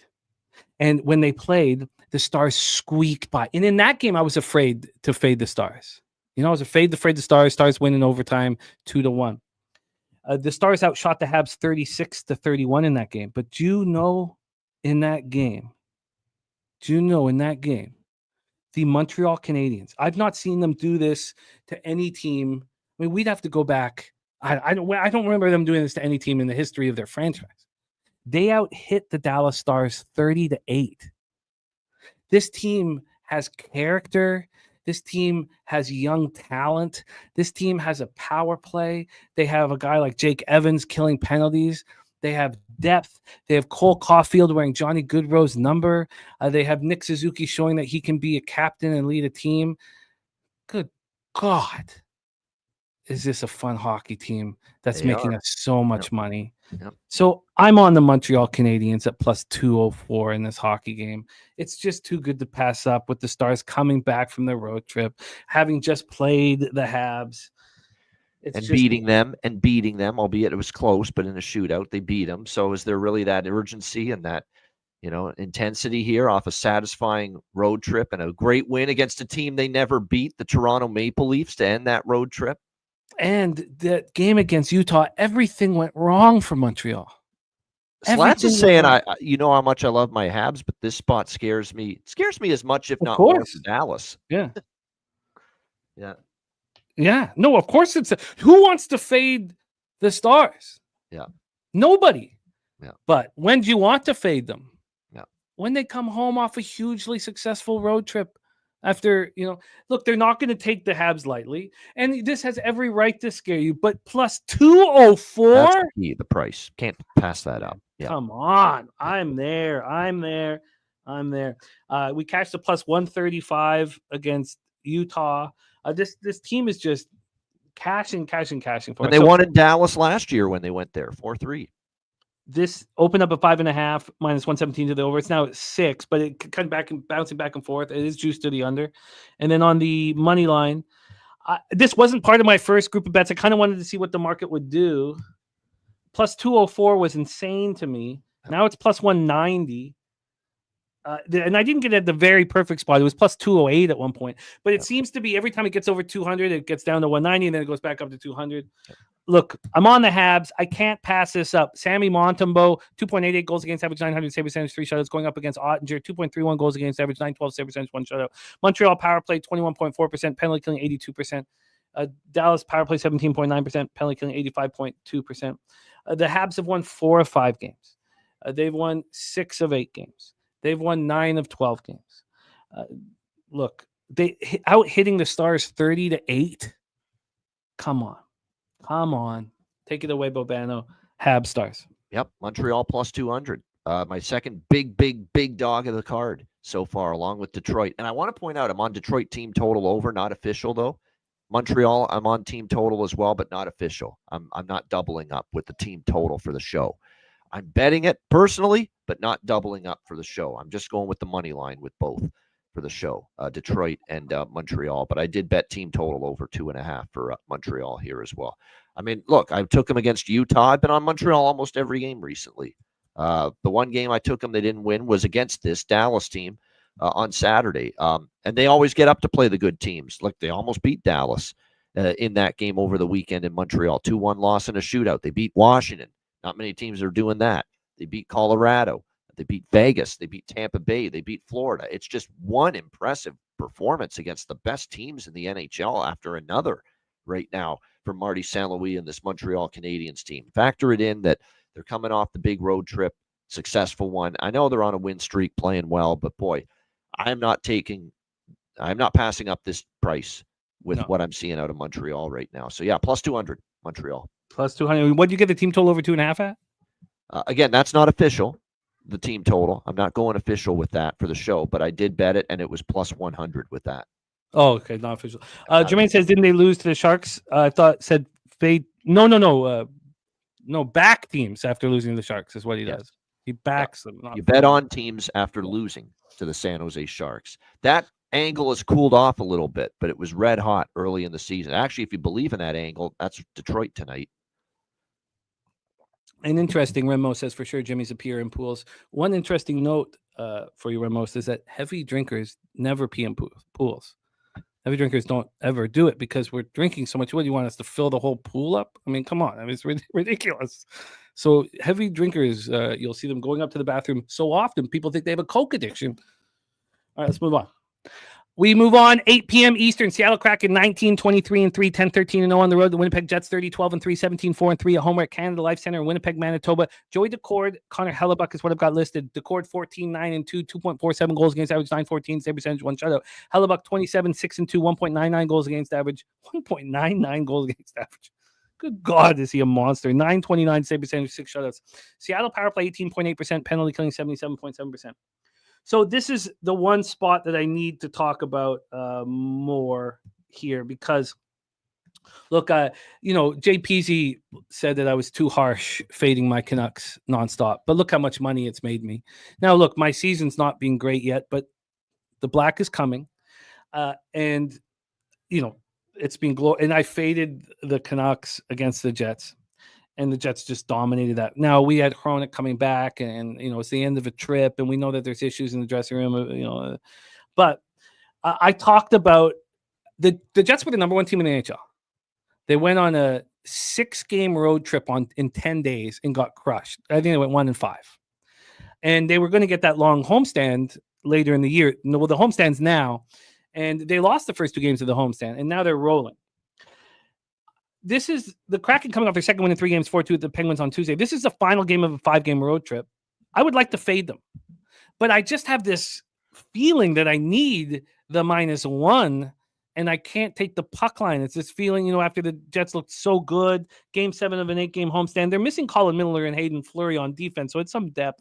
They're also missing Mason Appleton, who's important, accountability and penalty killing. Vladimir Nemesnikov is day-to-day with lower body injury. He could be back. So I haven't bet it yet. The -1 is like -146. And I don't think I've bet a -146, in my life. And I may do it today because I just don't want and I could have got better at times. This opened up a -201. It got up to 215. Then it dropped down to minus 206. Now it's at minus 218. This is the high watermark for the Jets, the most expensive watermark. So I just feel a little uncomfortable after a 6-1 game. I do want to fade the Kraken so badly. Kelly McKinnon says Jets minus 1.5 plus 120. Don't overthink it. No, I overthink things. Glad to do it. Want to do it. Take it away, Bobano. Kraken Jets. First period, full game over for me. Seattle, another one of these streaking teams as far as first period over. 8 straight Seattle Kraken games have gone over in the first period. And it's a combination of things. They're scoring a bit more. They're still giving up goals as well. But they've definitely been scoring at least a little bit more in some of these recent games, too. They scored the 6 against Buffalo, 4 against Pittsburgh, obviously, in the comeback win. Like I said, 8 straight first period overs. So I'm definitely on that. I probably like that more. And I have more money on that than the full game over. So over 1.5 minus 105. Is the best price with that first period over, and over 5.5 plus 104. You actually can get plus money with over 5.5 here in this game, Seattle and Winnipeg. I do like that as well. I mean, if you look at Seattle, you go back in their last 10 games, one of their last 10 games, only one have there been fewer than 6 goals in Seattle games. Only once has a Seattle game gone fewer than 6 goals combined. So, and all you need is 6, for your ticket to cash here with over 5.5. Not to mention, if you look at series history, these teams have played 3 of the last 4, have been 4-3 final scores over the total. Every game in Winnipeg, the last 5, all of them, actually all but one of them have gone over the total, 4-1 over the last 5 meetings in Winnipeg between these two teams. So, yeah, over first period, over full game for me. So let me ask you this. Why are you not on the Jets? It's minus 225, and they're coming off a blowout win. You're coming off a blowout win, and they're laying too big a price. That's basically the gist of it. It's that simple. And do you also like fading teams on the final game of a road trip, especially one that's been pretty good? Is that something that is in your wheelhouse as well? Oh yeah, I mean, I would be hesitant to take Seattle here. It's just I'm not interested in the lack of value with Winnipeg. Okay, I've got to make some decisions regarding this one here. Rodney Barton in the house. Great to see you, my man. I don't, after a dominant, but this is game 7 of an 8-game homestand. It's wheelhouse type stuff. I've still got to figure out what to do. Bobano on the first period over and the full game over. Let's roll. 9 p.m. Eastern. New York Rangers 20-20-3, 11-11-1 on the road at the Utah Hockey Club, 18-18-7, 6-10-4 at home, Delta Center in Salt Lake City, Utah.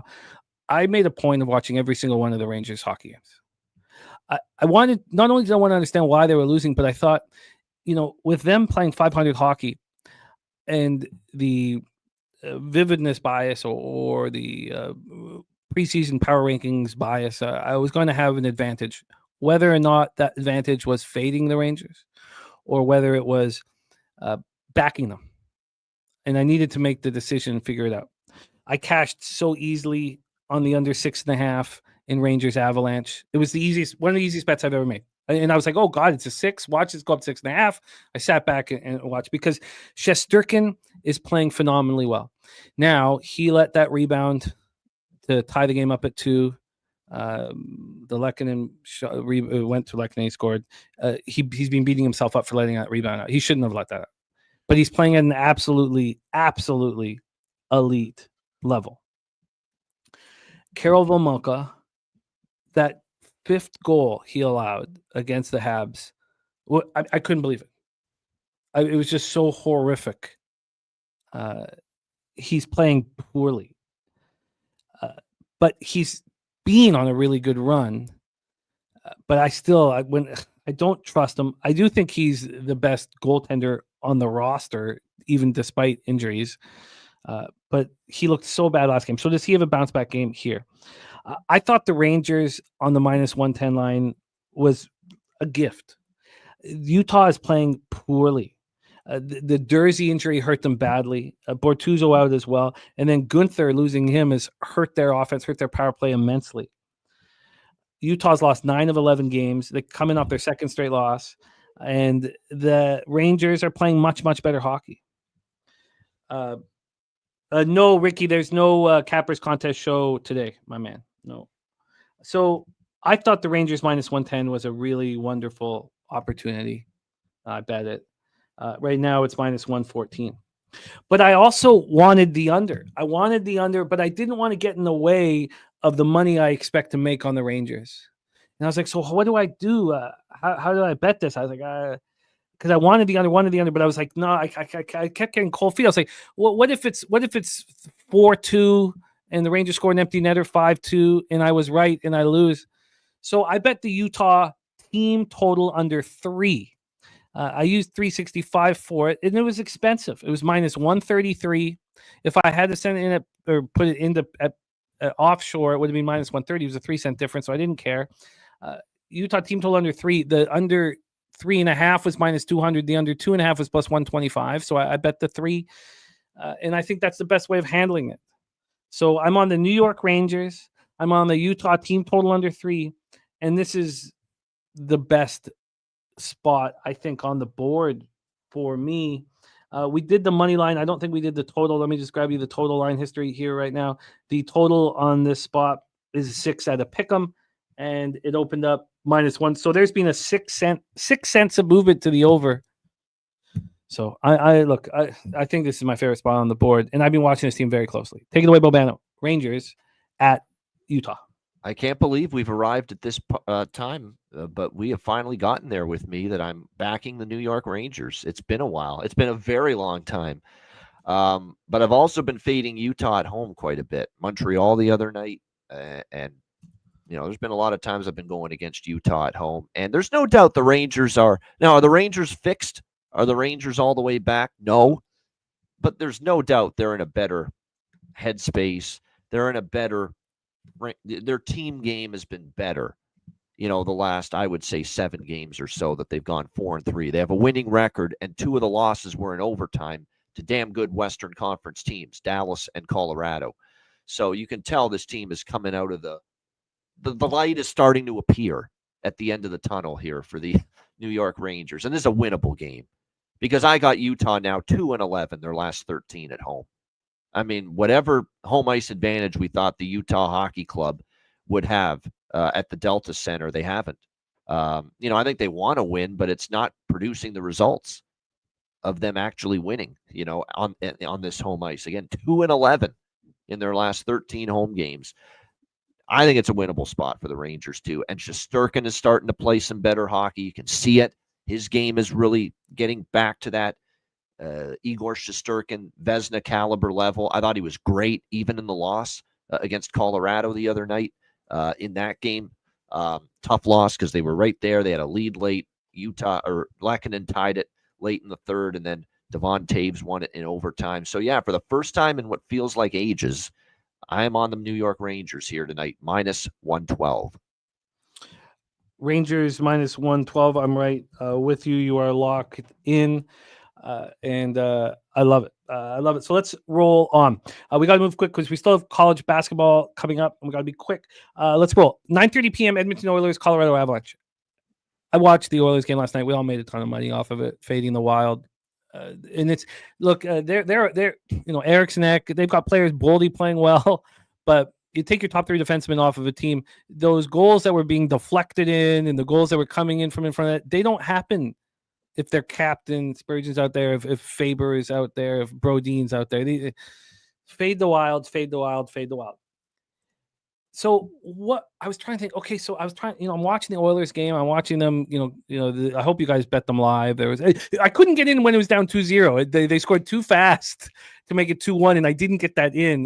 But I did get in twice live when they were down a goal twice, down 2-1 and down 3-2. But the issue was, how am I going to bet this today? And so I was thinking, and I was like, God, how are there not going to be goals? How are there not going to be goals? So I went over to 365, and it was 6 at a pick'em. And I was like, oh, if this is a trap, kill me. Fucking kill me. I'll walk right into this trap. 6 at a pick'em, because I could easily see a well-played, tight defensive game. where it lands on 6. It's not beyond the realm of possibilities. But I was like, good God, a 6 at -110. You guys know I don't like betting unders. Or sorry, I don't like betting over. Like I'm an under better. It's not that I don't like it. I just kind of gravitate towards unders. I couldn't believe that this was an opportunity at a 6. I woke up this morning. Of course, it was a 6.5. Now it's plus 100 to the over, but I just couldn't believe it. So I'm on the over 6, and I couldn't believe it. When I put it in, I was like, oh, God, I got to get this. I was like almost like shaky, panicking. I was like, it's going to move. It's going to move. So I got the 6 at -110. Stuart Skinner, 17-9-3, 2.68 goals against average, 92 save percentage, 2 shutouts. The Oilers didn't play that well last night. I mean, McDavid played phenomenal, but the Oilers didn't play that well. Mackenzie Blackwood, 15-11-4, 2.49 goals against average, 920 save percentage, 1 shutout. Edmonton power play, 24.3%. We're watching it climb. Same with their penalty killing at 77.1. Colorado power play, 21.2%, penalty killing at 79. Oilers on the second half back-to-back after defeating the Wild 5-3 last night in Minnesota. Avalanche coming off their second win in 3 games, 3-2 in overtime versus the Rangers on Tuesday. Let's get on to the line history here for this one. And don't forget, Edmonton plays the Canucks on Hockey Day in Canada on Saturday night. That'll be their 3rd game in 4 nights. So this is a tricky travel situation for them. The 6.5 right now is -110 to the over. It's just nuts. Absolutely nuts. And this didn't open up offshore at this book till 12:42 in the morning. It wasn't available when 365 was hanging the -110 on each side. So now it's 6.5 -110 to the over. And on the money line here, we have Colorado -112. They opened up at -123, so there's been a move to the Oilers, which I understand, but one I don't need to take. Take it away for us here. Slatsy saying 5 of the last 10 meetings have gone to overtime in Oilers Avs. Ricky Levine liking Colorado. Philly Eagle Flyer liking Colorado. My dude liking the Oilers. And MMA Locker Room Millsy on McDavid over 3.5 and Leon also over 3.5 shots. That's a 60% clip. Take it away, Bobano, Oilers, Avalanche. One thing to note, too, with Edmonton, and because I really liked that over last night with Edmonton, Minnesota, when they're in a game involving with a shutout, whether they get shut out or they shut out the other team, like a 1-0, 2-0, 3-0 game, it's uncanny how the next game flies over the total with Edmonton. When Edmonton's off a very, very low-scoring game, the next game almost automatically goes over. And it happened again last. Remember, LA was a 1-0 game the other night, Edmonton, LA, and look at last night. Goals with them and the Minnesota Wild. So keep that in mind for future reference. I've noticed that. Any game that's a shutout, either win or loss for Edmonton, the next game's going over if that's the case. This one is up to 6.5 here, this one with the total. I actually didn't move on this total, believe it or not. And I like overs. Pretty much all my totals are overs. But this one I'm not so sure about, just because I want to see who's in net for Colorado. Blackwood's not, to me, someone that screams an over goalie right now for them. He's been that good. That's what I'm waiting on. We'll see if he's in net here for the Colorado Avalanche for this game tonight. Of course, it's worth noting that I believe Wedgwood's back. It could be him tonight. We'll see, but it's not been confirmed yet as far as Jared Bednar, where he's going with the goaltending. It will be Skinner, of course, for Colorado, because we saw, obviously, Calvin Pickard last night. So it could be Wedgwood night for Colorado. That's what I'm waiting on here as far as making any decisions here with this game. It's a back-to-back for Edmonton. Colorado's playing some pretty good hockey. We'll see if they can carry that over here into this game. Two teams I really don't want to bet against. So as of now, I'm not moving on this game. We'll wait to see who's in net. And, of course, with the Oilers on the second half of back-to-back, we watch teams on the second half of back-to-back in the thin air of Colorado get heavy legs in the third period. No. Oilers in a bad rest situation compared to the Avalanche, despite the Avalanche coming off an overtime game. They had a day off yesterday. Yep. All right, let's roll on. Final game here on the NHL card. Look, I've faded the Canucks over and over and over and over again. They've won 19 now of 43, 19 games in regulation out of 43. They've won 7 games out of 21, 7 games in regulation at home out of 21 opportunities. They started the new year an absolute mess. And I do believe Rick Tockett's to blame for all of this. He's a hard-ass dude. He's a hard, old-school guy. He got along with Gretzky really, really, really well. They both, have their favorite players. They care about work ethic. They care about certain things, and they despise when they don't see it. And they started the new year, without Quinn Hughes, who is by far their most valuable player. They started it out without Elias Pettersson. He could never play a game for the Canucks again. I'd be fine. If we could take that $11 million and do something else with it, we'd be a better hockey team. Now they are both back. JT Miller missed, a sizable chunk for personal reasons. He's back. Philip Hronek missed a month and a half. He's back. They're coming off an absolute losing 6-1 at Winnipeg, losing right from the puck drop. They look terrible. They've lost 5 of 6, 7 of 9. Dakota Joshua remains out for the Canucks. He had the testicular cancer in the offseason. He's not been the same player he was last year. I know it's in him, and I hope it comes back because they need the toughness so badly. The Kings are on game 4 of a 5-game road trip. I don't know if they're worrying about what's going on at home at all. I don't know that they have scored 2 goals on this 3-game trip, coming off the 1-0 loss to Edmonton on Monday. They're only missing Drew Doughty. They're a pretty healthy group, and they played on Monday, so they're a rested group. I think that the Canucks, I just couldn't pass this up. I think that they're a better team than their record indicates. They're, they're coming off just a horrific loss. The plus 104 that's available right now, that's what I got. There's been no movement here offshore towards the Kings. I could understand anybody who wants to continue fading the Canucks. It's been in my wheelhouse. I'm not doing it here. This total is at 5, and this is the lowest total we've seen all year. Under 5.5 is at minus 135. It's the lowest total we've seen all year. It's crazy. It's absolutely nuts. God, I think maybe we take the over 5.5 at plus 120, man. This is bananas to me that this over System play. Kings got shut out last game. Take it away, Bobano. Yeah, first period over, full game over. I got to admit, though, I'm a little worried about this one. Kings have been an under machine lately.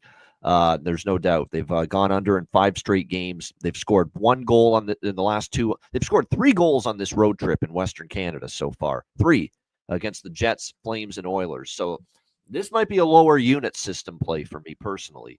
But the system play is the system play.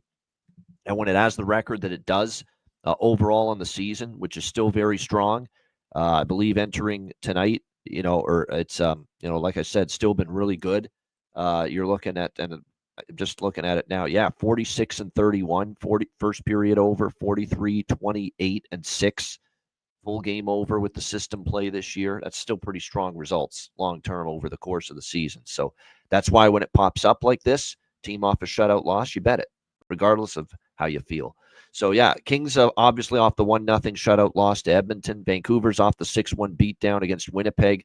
It's not like Rick Tocchet's going to be happy about their offensive execution lately either. They've been held to 1 or less in 3 of their last 4 games. So maybe there is offensive aggression here tonight from both of these teams. And I will say this about the Kings versus Canucks. 2 straight overs with these 2 teams. 6-3, 4-2 the last 2 games head-to-head between these 2. So I will move on that. Nothing on the side. I don't want to bet against LA off a shutout loss. I don't want to bet against Vancouver, though, off that kind of debacle against Winnipeg either. So we're keeping this to just the system play for, over bifecta here. So over 1.5 plus 102 first period, over 5.5 plus 120. What a really nice price with that for the full game. I think I'm going to add the over 5.5 in this one. I really do think I'm going to add it. Let's roll on here. Get into college basketball. Now, North Ender says Rangers went from minus 120 to plus 100 on 365. And that's my fear. I thought that so it must be Shestey's not in, which means, and then, that makes no sense. They play Saturday and Sunday. That makes no sense. I thought for sure Shestey would be in because they have. I was going to say, why the hell is Utah taking some money all of a sudden? It's quick, huh? Well, I don't know. That's the only thing I can possibly imagine. But it doesn't make any sense because then they're going to have to play quick 2 of the next 3 games. Yeah. Why would they do that? You're going to ask Pistol Pete Laviolette that. Yeah. So I don't know. But it makes me nervous here. Kelly McKinnon said minus 115. Now you can get plus money now on the Rangers. God damn it. And I locked in minus 112 just like 5 minutes ago for the show. I mean, obviously, I have a different price than that, but for the show, how do you pass up the over 5.5 here? I can't. It can only be Shesty. You're right. But then play is on your side with that, so that should give you some confidence. Yeah. All right, let's review all action. We're gonna have to work very quick in college basketball. There was a 13-game NHL card. Bobano on the Leafs in the draw. Now, do you have the conviction to go up against Ron Crawford's NHL Play of the Day? I'm not sure if I do, but I think I may. I think this sets up right for the Leafs to step up here. Capitals, Senators, we are off. Then Bobano on the Lightning puck line. Lightning team total over 3.5. First period over 1.5 and the over 6. I'm on the Lightning puck line. Bobano on the Wings at plus 205. Bobano's on the Jackets. Team total over 3.5 minus 102. First period over 1.5 minus 125 and the over 6 at minus 110. I'm Bobano's on the Flyers at plus 125. The draw plus 312. First period over 1.5 minus 110 and the over 5.5 minus 112. Flames, Blues, we've stayed off. Bobano on the first period over 1.5 and Blackhawks, Predators. We're both on the Canadiens. I got 204. Bobano got plus 200. Bobano on the first period over 1.5 in Kraken, Jets, in the full game over 5.5 at plus 104.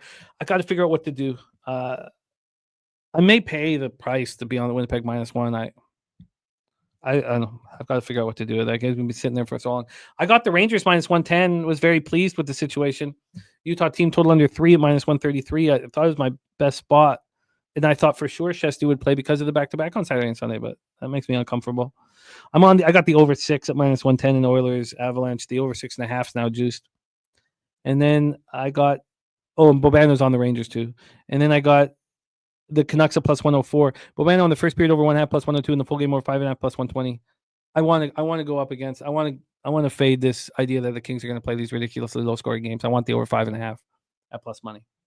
That is NHL for today. We got to roll in college basketball. We have 31 minutes to grind here. We'll see if we can squeeze 5 extra minutes out of our guy, Bobano.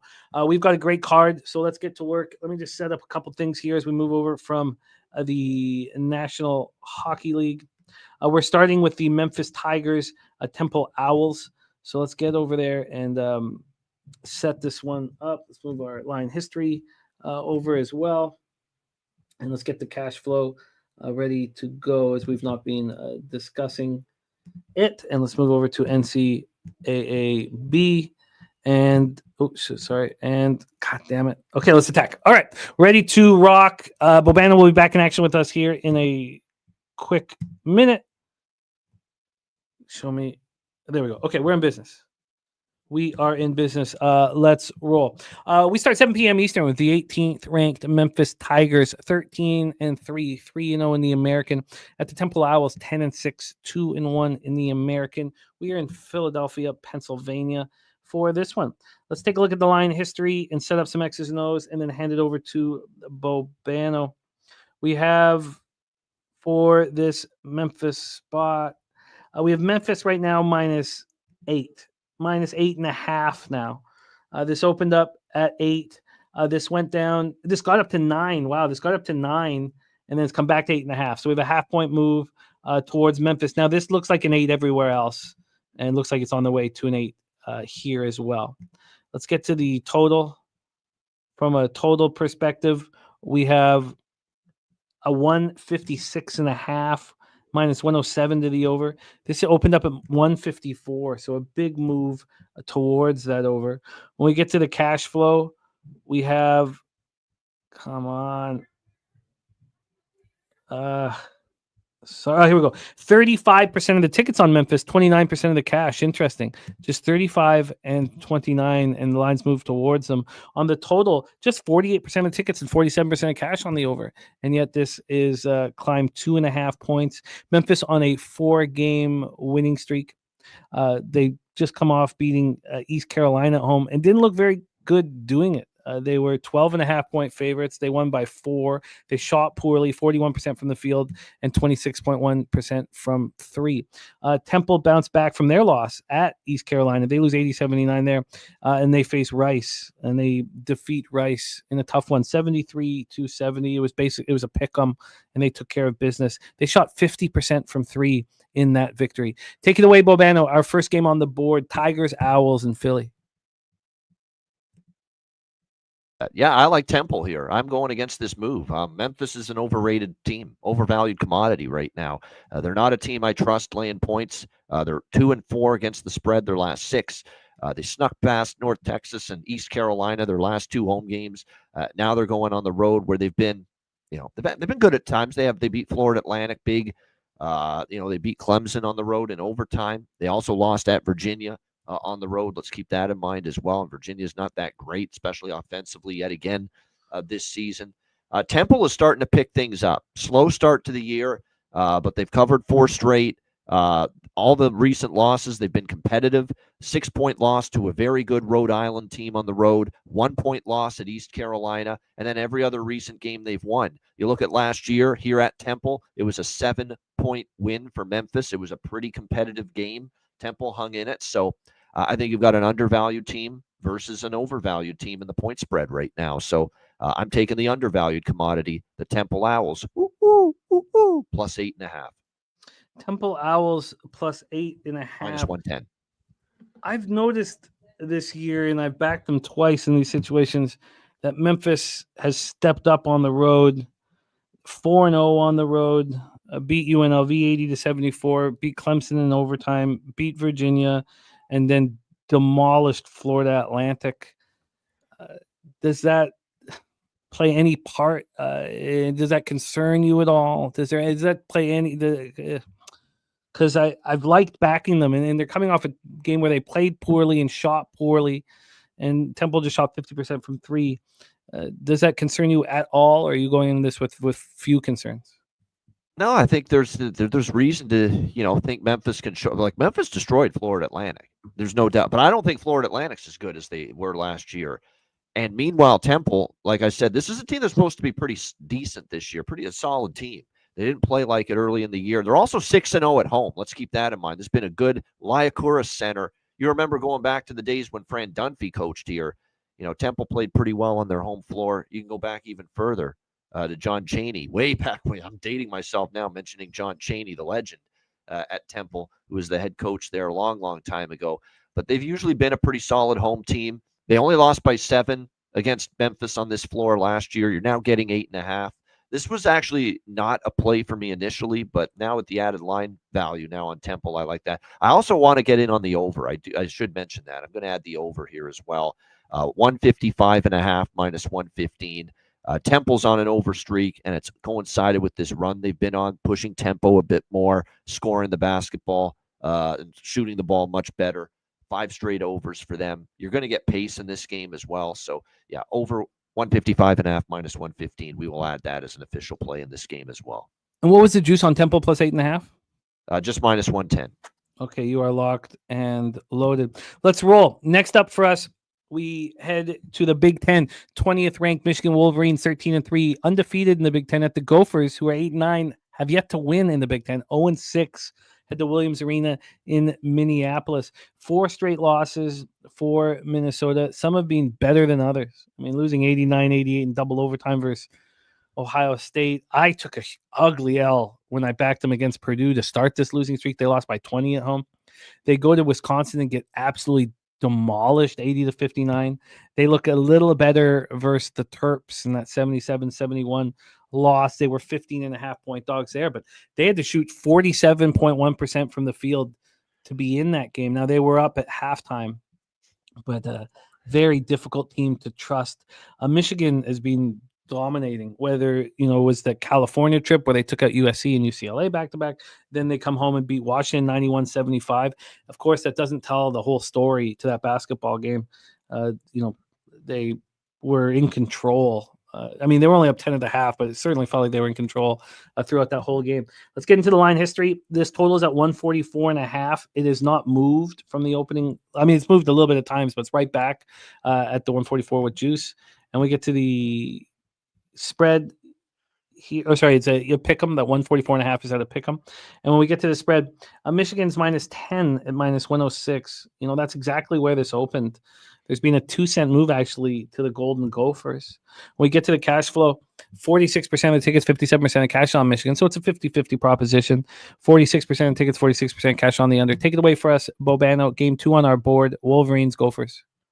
Michigan they're a really good offensive team. I love the ball movement. They play with pace. Dusty May brings that style of play with him from Florida Atlantic. A very exciting brand of basketball. They've been scoring nothing but 80s and 90s going all the way back to December the 7th against Iowa. This has been a lethal offensive team.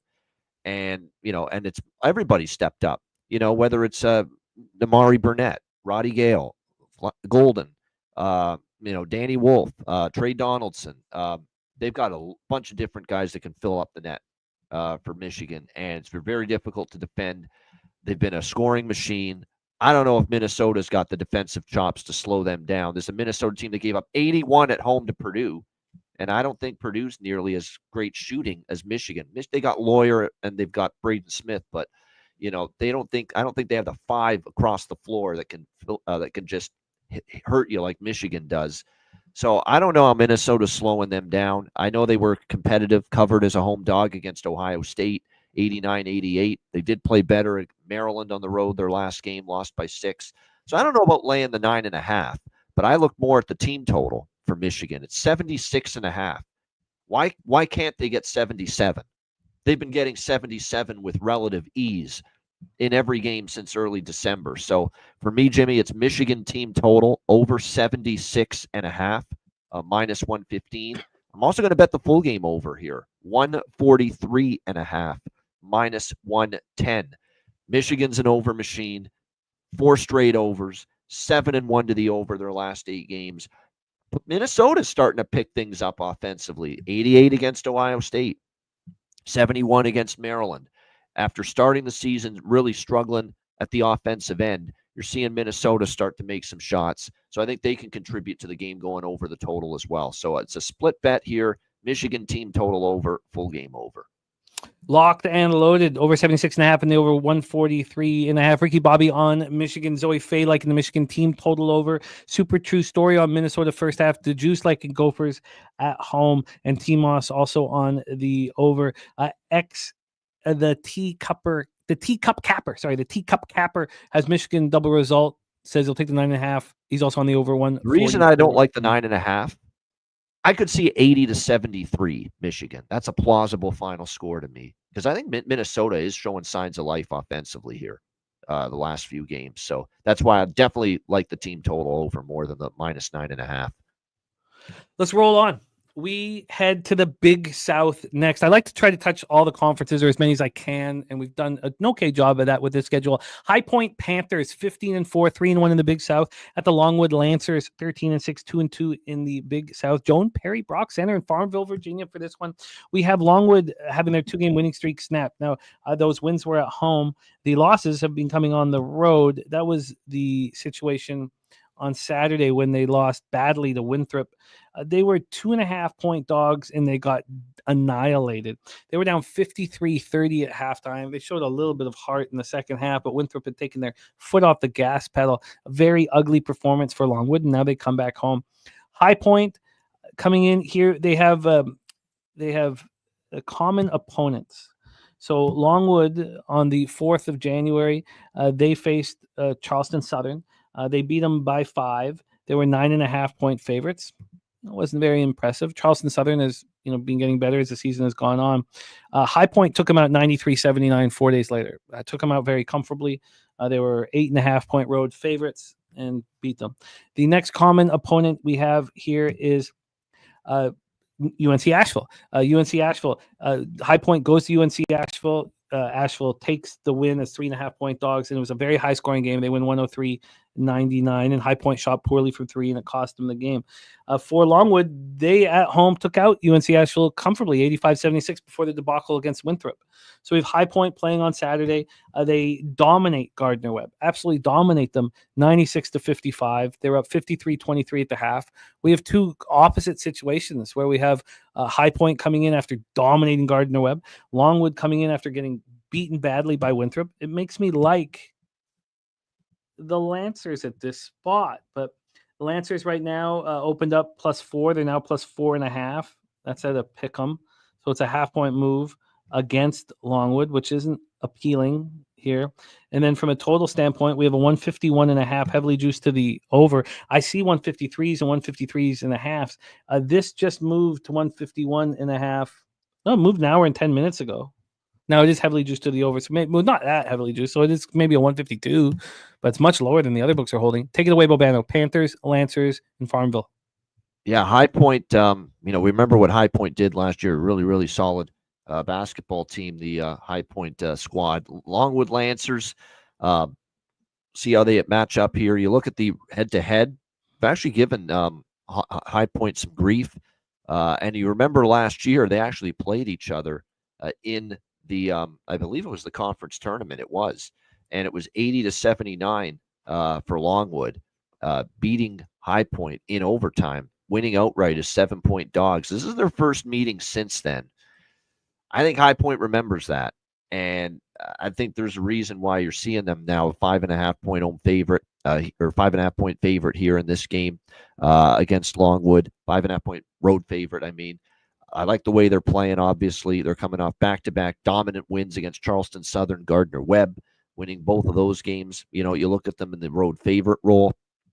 They go on the road, they beat App State. They go on the road, they beat and cover against Southern Illinois. And again, this is their first time getting a shot against Longwood since that conference tournament loss, which was a heartbreaker, gut-wrenching. I think High Point thought they could win that tournament. They were one of the top teams in the Big South. To lose that tournament was a heartbreaker for them. Now, Longwood's off a blowout loss to Winthrop. They did beat Charleston Southern and Asheville before that. We'll see how they fare here at home this time around. They do have a good home record, 9-1, but High Point's the better team. It's the first time they get Longwood since that loss in the tournament, conference tournament. High Point or nothing, but I don't know if I want to lay 5.5. I didn't bet the game. Kelly McInnes got High Point at 5. I'm interested in Longwood. I'm not going to go up if there's a real legit market move towards High Point. We've seen, at some books, but I like Longwood. Will Riz is saying, how do we not like Longwood first half? I really like situationally for Longwood, but as Bobano talks about what happened in the conference tournament, I mean, that does take a lot away from this situation. Let's roll on.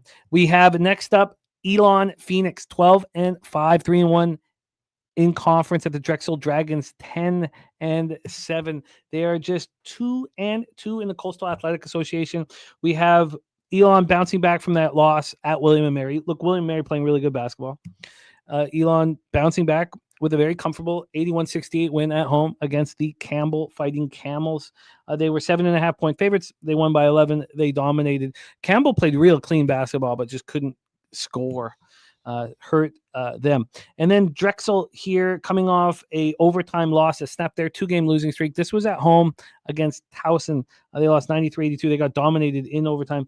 Drexel was 1.5-point favorites, and they let go at the wrong time. Both teams played clean basketball here. Let's take a look at the line history. We have right now, oh, shoot, sorry, I'm still over there. Let's get over to Elon. There we go. We have the total right now at 133.5, juice to the over, minus 113. This has come up from 132. And then on the side, sorry about this. On the side, we have Elon right now plus 1.5 at minus 106. So this is not moved. It's moved 2 cents towards Drexel. Jermaine saying Drexel bounce back spot. Let's get into the cash flow. 53% of the tickets, 67% of the cash on Drexel. 66% of tickets and 66% of cash on the under. Just 1,075 tickets in. Take it away for us here, Bobano. Phoenix against the Dragons in Philly.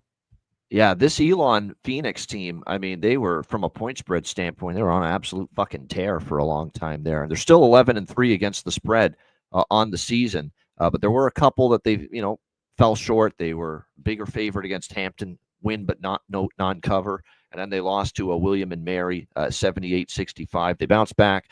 They beat Campbell at home. We'll see how they fare here now as they go on the road against Drexel. Drexel off a 93-82 loss to Towson in their last game. Towson's good.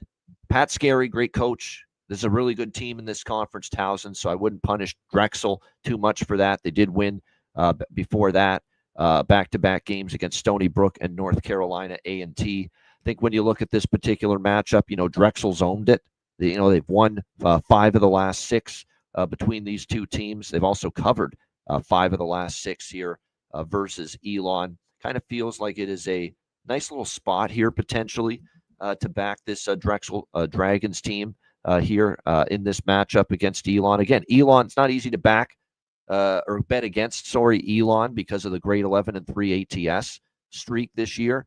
But two of those 3 ATS losses came just recently. So maybe the numbers caught up to Elon a bit. I think Drexel's the play at home. I will make them official -118 money line. I'm very interested in joining you here with Drexel. Very interested. Drexel money line -118. Jermaine on them. Again, they've won 5 of the last 6 too versus Elon. So this has clearly been a good matchup for them. I like the spot. Very interested in joining you. Let's roll on. We roll on. Let me get the line history up for our next one. Here we go. Let's roll. Okay, next up for us, we had the Conference USA. Louisiana Tech Bulldogs 13-4, 2-2 in conference. The Jacksonville State Gamecocks 9-7, 1-2 in conference. We've heard that Spoon Dog already on Jacksonville State. So we have Jacksonville State being backed by the Spoon Dog in the house here. So let's discuss this spot and see if we join him. Pete Matthews Coliseum in Jacksonville, Alabama. Let's roll. Jacksonville State, let's go with La Tech. La Tech opening up at -1. They're now -3. That's a pretty legit move. This line has been out since 5:22 p.m. yesterday here offshore, at this offshore, and it's a big move towards them. Let's get to the total for this one. This total is at 140.5, -106 to the over. It's actually open at 140.5. I thought it was higher because it was at 141.5 for a while. It was 141.5 this morning when I looked at it, but we're back at 140.5. So we have a very slight move to the under, a 4-cent move to the under. We get very little cash flow information. We do know that 56% of tickets and 57% of cash is on the under, but we don't get any information on the side. We have La Tech coming off 2 straight wins, both impressive at home. They look bad on the road. They lose 70-60 to UTEP, and then they get destroyed by New Mexico State 78-48. Lose by 30, come back, and they bounce back with a nice home victory over Florida International. Then they follow that up. That was on Thursday. And then on Saturday, they beat Liberty 79-74. So they kind of bounced back, but now they're off on the road again. Jacksonville State has lost 2 of 3, all 3 of those games coming on the road. Their last loss was at Middle Tennessee. They lose to the Blue Raiders on Saturday. They lose as 5.5-point dogs. They get badly beaten 81-64. They only put up 27 points in the first half. They only shoot 38.6 from the field and 26.7 from 3. I can understand expecting Jacksonville State to bounce back here. And we also, not only do we have Spoon Dog, but we have Justin McKelvey. Stack's play of the day is also Jacksonville State. A very interesting spot. I'm surprised this line is moving towards La Tech, and I imagine that it probably takes a little bit of the comfort away, but that's the number that Justin got, was the +3.5 anyway. So shout out to our guy, Justin McKelvey, Spoon Dog and McKelvey, the corner of Spoon and McKelvey Boulevard. Stacks, stacks, stacks, stacks, stacks, stacks, stacks, stacks, stacks, stacks, stacks. Take it away, Bobano. Bulldogs, Gamecocks in Jacksonville. People must be seeing something in the Louisiana Tech on the road that I'm not seeing, because they took money at I remember seeing it. They took money at UTEP. They couldn't get enough betting Louisiana Tech at UTEP, and they ended up losing by 10 at UTEP. And they took money at New Mexico State against the New Mexico State Aggies on the road, this Bulldogs team. Then they had close to 2.5-point favorite, and they opened a pick 'em. And they lost by 30 in that game. I mean, they haven't been good in their last 2 road games, and here we are again. The money's pouring in on Louisiana Tech on the road again, despite the fact they played 2 awful road games in a row here in conference play. They did bounce back at home, and they beat Liberty and Florida International, but they've got a terrific home court. On the road, they've shown some bobbles and wobbles, though, Louisiana Tech. There's no debating that whatsoever. They have beaten Jacksonville State twice last year, a 5-point game at home. They did blow them out here at Jacksonville State, but it's a little bit of a different team, a little bit of a different season. Ray Harper is still one of my favorite coaches. He's been here at Jacksonville State forever. This team's been undervalued, too, of late. They've covered 5 of their last 7 line games, which is good to see. They won outright as a dog at Western Kentucky. Okay, they got blown out at Middle Tennessee State. Middle Tennessee's been known to have a strong home court. Very difficult to beat the Blue Raiders there. Jacksonville State got blown out 81-64. So you've got them off a loss. They've been good off a loss lately. In their last 3 games off a loss, they are 3-0 straight up, 3-0 against the spread. So this is another line move where I'm standing directly in front of it and saying, nope, get this Louisiana Tech bullshit with this move out of here. I think it's, again, they're getting into trouble doing this, just like they did the last 2 road games. They took money. They got their doors blown off. So I like Jacksonville State here, plus 3.5, minus 110. Locked and loaded, joining Justin McKelvey and Spoondog on the Gamecocks. We roll on. We head to the Big Sky Conference for Portland State Vikings, 10-6, 2-1 in conference. Northern Colorado Bears, 12-5, but undefeated in the Big Sky. Bank of Colorado Arena in Greeley, Colorado. We have Portland State off back-to-back wins. Had that very strange, very low-scoring game at Sac State, 56-53, then come back home and deliver, beat Eastern Washington 64-59, and then on Saturday they take out Idaho 75-63 as 2.5-point favorites. Only shot 18.8% from 3 and won comfortably there. We have the Vikings heading to North Colorado, very difficult place to play. Now they almost lost this run at home here for Northern Colorado. They just got past Idaho State Bengals. Didn't look very good doing it. Very, very, very close game. Idaho State played great, but 8.5-point favorites, and Northern Colorado had to win by a point in overtime. But that was 3 games ago. Since then, Northern Colorado took out Montana State 83-82 at Montana State, and then went and beat the Grizzlies, beat Montana badly 81-57, and now are at the top of the conference. Let's get into the line history here for this one. We have oh shit, why is this not moving? God. We have Justin on Northern Colorado minus 8.5. Hugh, I will definitely do that here, but we got to be very tight. We only have Bobano for a fixed amount of time, so we got to keep rolling here, but I will get back to it. This total opened up at 152.5. It's now at 153.5, juiced to the over, but I see 154s and 155s, so it's all over the place. Let's get into the spread, or I should say not all over the place, but it's at the lowest at this book I'm talking about, which I believe is the sharpest of the offshores. And then when we get to the spread here for this one, Portland State plus 8.5 at minus 103. They opened up at plus 9, went down to 8.5. That 8.5 was initially a pick 'em, no longer. North Carolina juiced to minus 113. If you want Portland State, that's just a minus 103 spot. And again, we don't have cash flow information on the side, but we do have 74% of the tickets and 75% cash on the over. Take it away, Bobano. Vikings, Bears, and Greeley. Yeah, good old Greeley, Colorado. Northern Colorado, 5-1 straight up in ATS. Their last 6 meetings versus Portland State. They've won 3 in a row at home, 7 by 9, and by the last one last year, 90-61. They absolutely thumped Portland State in that game. Portland State, though, I'm telling you, they played a lot better recently after a tough start. You know, they're now 10-6, playing better. They've won 6 of 7. They've covered 4 of 5. They had some nice wins at home against Eastern Washington and Idaho. They did lose as favorites at Sacramento State, but they beat Bakersfield Pacific outright as road dogs. Can they step up? Here's the question. I still think Northern Colorado, it's been a pretty strong series history for them. This is a really good Northern Colorado team this year, in my opinion. Certainly have a chance to contend in the Big Sky when it comes to winning the conference. I think I will lay it. I'll lay the 8.5 here with minus 110. And I like the over, 152.5, minus 110 here. A lot of higher scoring games historically with Vikings versus Bears. So Over 152.5, minus 110 as well. And what did you get on the Bears? Minus 8.5, minus 110. 110. All right, you are locked and loaded. We roll on. We head back to the Big Ten for this next spot. The Turps, Maryland, 13-4, 3-3 in the Big Ten at the Wildcats of Northwestern, 10-6, but 1-4 in the Big Ten. Welsh Ryan Arena in Evanston, Illinois. We have Northwestern opening up plus 1.5, minus 113, and now plus 1.5, minus 105. So on the other hand, it's same on both, but 8 cents of movement towards the Terps on the road here. Let's take a look at the total from a total perspective here. We have, quickly, here we go. We have a 142.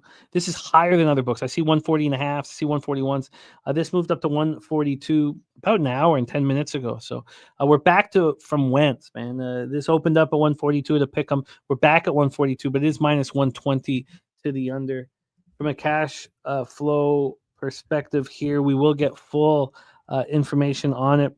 We won't. Wow. Okay. Just 4,296 tickets in. All we know is that 87% of tickets and 87% of cash is on the under.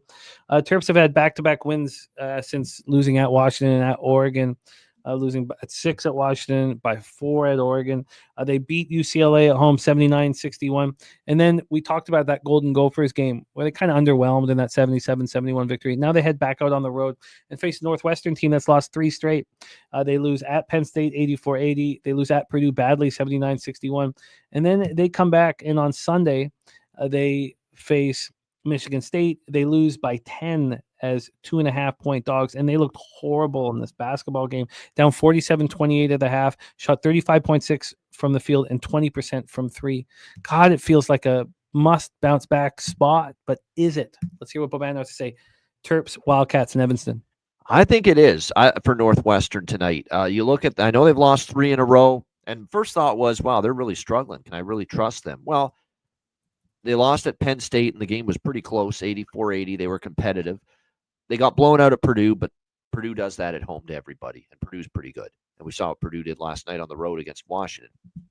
The last game was concerning, right? Michigan State goes to Evanston, Welsh Ryan Arena, and they win 78-68, the Spartans. But the Spartans are rolling too. That's a really good Michigan State team. So I don't think any of those losses are bad for Northwestern. They were competitive on the road with Penn State despite losing. Yeah, they got blown out at Purdue, but they're not the first team to suffer that fate. And then, of course, Michigan State at home. Michigan State's playing great ball. Now they welcome in Maryland, and Maryland's playing really well also. Give credit to Willard, doing a nice job there from a coaching standpoint. But the one flaw for Maryland is their play away from College Park. They went to Oregon, they lost. They went to Washington, they lost as a favorite outright to the Huskies. At Purdue, they ended up losing that game as well. So 0-3 for the Terps in true road games this year. This is a backs against the wall spot for Northwestern. You know, they've now dropped their their last 3 Big Ten games. They did beat it. Remember, they were good enough to beat Illinois at home back in December, and we know how good Illinois is. Now they've lost 3 Big Ten games in a row, and they go on the road at Michigan after this. This is a very important game for Northwestern to stop the bleeding. And Maryland has shown enough cracks in the armor on the road that I think Northwestern can get this job done tonight. So I'm on Northwestern +2, minus 110. Northwestern +2 at minus 110 for Bobano. He will have to go up against Morgan Spooner on the other side here. Morgan says, "Boo, an amazing." No doubt Maryland right now has shown more impressive stuff than Northwestern. No question about that. But you know, if the team that's in better form always won and covered, you know, it would be easy to bet and easy to win. And I like how this sets up for the Wildcats. We also got the respect play of the day. It's North Carolina A&T from Rez Mob. He cashed 7 in a row before losing his last one. That's North Carolina A&T first half minus a half. Bobano, we have 4 games left. How do you want to handle this? Because it's we've hit the time to go. Can we do one of them and then talk out, or then hear your? That's what we'll do. Exactly. Yeah, we'll do one in depth, and then I'll go just quick hitter on the last 3. Yep. Perfect. And then we will hammer the 3 after you leave. Thank you for the added time, Bobano. This sets us up here for our next spot because Rutgers money line and +9 is on Spoon Dog's card here, taking a stand with the Rutgers Scarlet Knights on the road here. 9-8, 2-4 in the Big Ten. The Cornhuskers 12-4, 2-3 in the Big Ten. Rutgers finally got off the mat. They looked bad. They lost at Indiana by 10. They came home and lost to Wisconsin by 12. Then they lost to Purdue by 18. I've had a pretty good season, smaller sample size, but I had a pretty good season. I lost a double up on Rutgers first half and full game. It was very disturbing against Purdue. I was no chance of winning that. And then they beat UCLA 75-68 on Monday. So they played on Monday. Nebraska played on Sunday. Nebraska losing, on Sunday they lose to Purdue badly, 104-68. I mean, just a debacle for them. I gotta feel like you can bounce back from that. They were down 45-28 at the half. They shot 48.1 from the field, which is fine, but 22.2 from three. Out-rebounded 33-20 and turned the ball over 17 times. Just a horrific display by the Huskers. Let's take a look at the line history. This total's at 146.5. I see 147.5, so 148's out there. It's at 146.5, but it's come up from 144.5. So we have a huge move towards the over in this one. When we get to the point spread, we have right now an 8.5 plus 8.5 for Rutgers. They opened up at 8.5. They got up to 9. Now they're right back at 8.5. So there's been no movement here for Rutgers. Christopher Commentini, an important point, saying Jack Hoffman, rest in peace, going to be an emotional night for the Cornhuskers. And Deju saying the Nebraska fan died of cancer, says yes. Hammer Nebraska in the tragic magic spot. And Justin McKelvey is on the Stacks play of the day, number 2 being Nebraska here. Let's take a look at the cash flow. It's another spot where the Action Network's not giving us the information that we so desire. On the total, though, 51% of the tickets and 52% cash on the under. Take it away for us here, Bobano, Scarlet Knights, Cornhuskers. Well, it's not just the emotional element. I think it's a slam dunk bounce back spot for the Cornhuskers, too, because they're coming off the road where they got wiped out. Well, they didn't get wiped out by Iowa, but they blew a huge lead in that game, a sickening loss, and they lost in overtime to Iowa. And then to make matters worse, they got absolutely destroyed at Purdue Mackey Arena, 104-68 on Sunday. So they're off those 2 losses. They're back home, 8-0 this season at Pinnacle Bank Arena in Lincoln. You look at the home games, they won by doubles against Oregon State, won by 8 against UCLA, won by double digits at home against Indiana. It's been a very strong home court. Rutgers is just not trustworthy enough, period, especially on the road. Even at home, they've had a couple of bad games, but on the road, 10-point loss at Indiana, 14-point loss at Ohio State in Big Ten play. It's a Nebraska spot all the way for me. -8, -120, Nebraska. -8, -120. We're going to hear if Bobano's moved on any of the next 3 games, and then we'll break them down together. 9 p.m. Eastern, UTEP Miners, Liberty Flames in Lynchburg. Did you move on that one?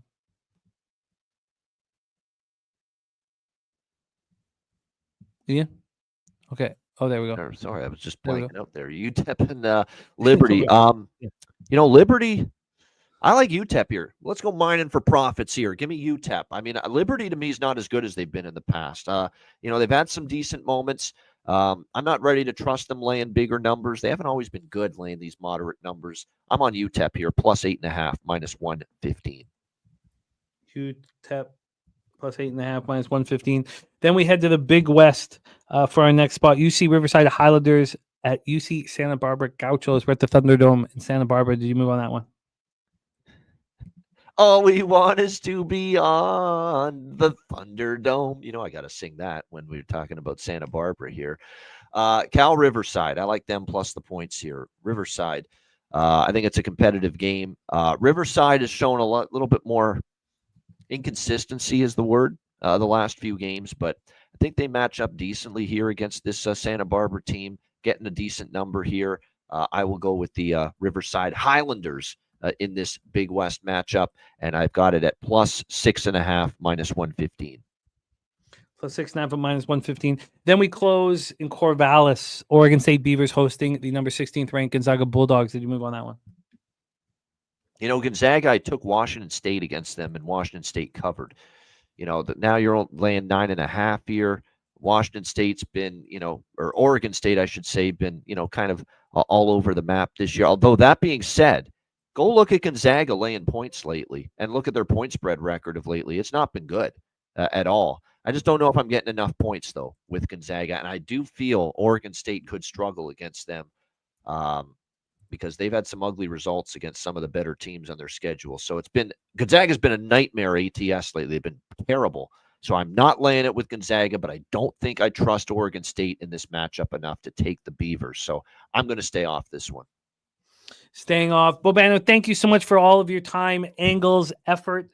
I love these Thursdays with you, my friend. I will review all your action here shortly. It was a very fun NHL card as well. Thank you for your time. Please support Bobano, Ice Guys, Hitting the Books, and the NBA OG show, and support him on X at Bobano Bets. Bobano, any last words for the Capper Sporting Show? No, just always great to be on Thursdays with Jimmy the Bag, Betting with the Bag, Pub Sports Radio. Shout out to everyone in the chat. Hit the like button. Good luck with all your wagers tonight, Jimmy. The same to you. And we'll see you again next week. There he is. Bobano in the house. We are going to break down these 3 games. Bobano's moved on 2 of them. Thank you guys for rocking with us here on Pub Sports Radio. 2 months away from Pubapalooza 4, baby. I cannot wait. Let's talk UTEP Miners, Liberty Flames. Let's get into the line history for this one. This one pops off at 9 p.m. UTEP plus 8 right now at minus 107. Open up at 8.5. So we have a half-point move towards the Miners. Let's get into the total for this one. The cash is all. We actually have cash flow information on this one. Hopefully, when the show ends and I put in my college basketball action, we'll have that information that is so important. This totals at 134. I see 134.5 across the board. It's opened up at 133.5, moved to 134. It's heavily juiced to the over, so it's basically a 134.5. And let's get into the cash flow because we got it on this one. Interesting. Liberty is 46% of the tickets and 96% of the cash. 96% of the cash. And we have a half-point move towards UTEP. Fascinating. Makes me very interested in them. 79% of tickets, 79% cash on the under, and yet this is flying towards the over. We have UTEP having their winning streak stopped against New Mexico State in ugly fashion, 85-57. They were absolutely dominated, and they showed no heart in the second half. Shot 36 from the field and 33.3 from 3. The issue was the Aggies out-rebounded them 40-21. Just a debacle. Has to be a bounce-back spot, you would think, for UTEP, but they are not at home, and Liberty's also coming off a loss. Now, that one was on the road. They had beaten Sam Houston State. Then they go into Louisiana Tech, La Tech, and they lose 79-74. La Tech with just 1.5-point dogs, so Liberty was favorites on the road. And Peter puts up 33 points, and it's not enough. Not enough. So, interesting spot here. Bobano has moved on UTEP. I have some interest in joining him, but we'll leave that at some interest at this point. Let's roll on to the next spot on the board. Some talk about this Gonzaga spot, but that's not next up on our board. Next up is the Thunderdome spot in Santa Barbara. UC Riverside's been pretty good to me thus far this year. This is a big test going into the Thunderdome. UC Riverside's lost 2 straight. They lose to UC Irvine in ugly fashion. And then they lose at home to Hawaii 83-76. So UC Riverside off back-to-back losses.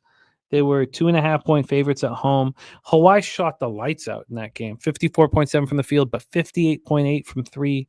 Out-rebounded the Highlanders and took care of business. So is this the bounce-back spot for UC Riverside? Santa Barbara's won 4 straight games. They won at Hawaii 64-61. That was 3 games ago. Their last game was at Cal Poly, and they won 75-72. Cal Poly 4.5-point dogs. Cal Poly shot poorly. The Gauchos shot well and took care of business. Let's get into the line history here for our second to last game before we break down the 5-game NBA card. I'm 12-4 in my last 16 NBA bets. I'm ready to attack. We have a total at 140.5 right now. It opened up at 138.5, so we have a 2-point move to the over. 2-point move towards the over. And we get to the point spread here. Let's move over here. Sorry, take 1 second. We get over to the point spread for this 10 p.m. Eastern action. We have UC Riverside now plus 5.5. Plus 5.5. This opened up at 4.5. So we've moved a point towards the Gauchos, and it's juiced towards them. I can understand why Bobano thought that 6.5 was appealing. I like UC Riverside to bounce back, but that line move makes me very uncomfortable. I don't know if I get to the window on that one. Let's discuss the very final spot on the board. We've heard JPZ call Fraudzaga, Gonzaga, Bulldogs, Fraudzaga, and Robert Franklin moving on the plus 9.5 here. Let's discuss the spot. Gonzaga winning, 5-0 in conference, playing good basketball. And Oregon State, 3-2 in conference, coming off beating up on lowly Pacific, but lost at Santa Clara in overtime. That was disappointing. That was last Thursday here on the show, and I backed Santa Clara. That was my final spot on the board. Oregon State played well in that one. Gonzaga on the throes of a winning streak. How impressive is it? That's the question. They beat the Cougars 88-75 at home. They were 17.5-point favorites, so it's a non-cover. This was also 40-37 at the half. Gonzaga kind of pulled away late, but shot 55.7 from the field and 47.6 from three and can't cover. It just goes to show you that this defense really can't be trusted. And then Oregon State coming off destroying Pacific. I mean, I don't know if that's enough to get the good feelings going here. Gonzaga not playing very well. Let's take a look at the line history. Gonzaga right now minus 9.5 at minus 108 here on the road. That's exactly where they opened. When we get to the total here, from a total perspective, right here, we have, come on, give it to me. We have 151 minus 118 to the under. Opened up at 152. So it really hasn't moved because, what I'm talking about, it's heavily juiced to the under. So yeah, it's moved a point down to 151. Let's take a look at the cash flow for this final spot on the board here in college basketball. Before we attack the association, we have, I just pulled past it. We had no help in the UC Riverside Gaucho spot. And here we have no help either. It's just total 58% of tickets, 60% cash on the over. No help in that one. Robert Franklin, by the way, on UC Santa Barbara minus 5. DeJuice says, give me the Highlanders and sprinkle the money line. He's also on the Beavers of Oregon State. And Joe Tadero in the house. Alan Perez is the planted flag fighter of the week for UFC 311. Please support our squad in the Locker Room Talk podcast. That's our showcase video. It will be most of the week here. Shout out to our guys here. Also, speaking of our UFC cappers, shout out to 2 Cents. All 2 Cents. He's done 3 NFL pop-ups, being in the black all 3 times, and will be with us on Saturday for our divisional matchups. Let's talk college basketball, and let's go over some more action from the Cappers Now chat. As I told you, Spoon is on Rutgers money line in the plus 9. He's on Rider money line at plus 115, Maryland money line, and Jacksonville State plus 3.5. None your business. NCAA parlay today. Bryant money line and Charleston money line. Marist money line. Bryant, Charleston, and Marist. That's a plus 349. My dude is on Mount St. Mary's money line, Nebraska money line. That's at plus 114. And when we review the action here from Cappers, and I'll go up to the top because there's more college basketball action up top, but we have Bobano on Temple plus 8.5 and the over 155.5. I'm interested in Memphis. I'm not sure how I'm going to handle it and if I've got the conviction to go up against Bobano. I went up against Bobano in one spot last Thursday and I lost it. So I don't know if I'm going to do that again. Bobano on Michigan, team total over 76.5 and the over 143.5. I'm interested in Longwood, but it does need to correlate perfectly. Also, Drexel is appealing to me. Bobano moved on Drexel. Bobano on Jacksonville State plus 3.5. He's on North Colorado minus 8.5 and the over 152.5. Respect play today from Res Mob, North Carolina A&T, first half minus 0.5. Bobano on Northwestern plus 2. I'm interested. He's on Nebraska minus 8. Spoondog on the other side. Bobano on UTEP plus 8.5. I'm interested.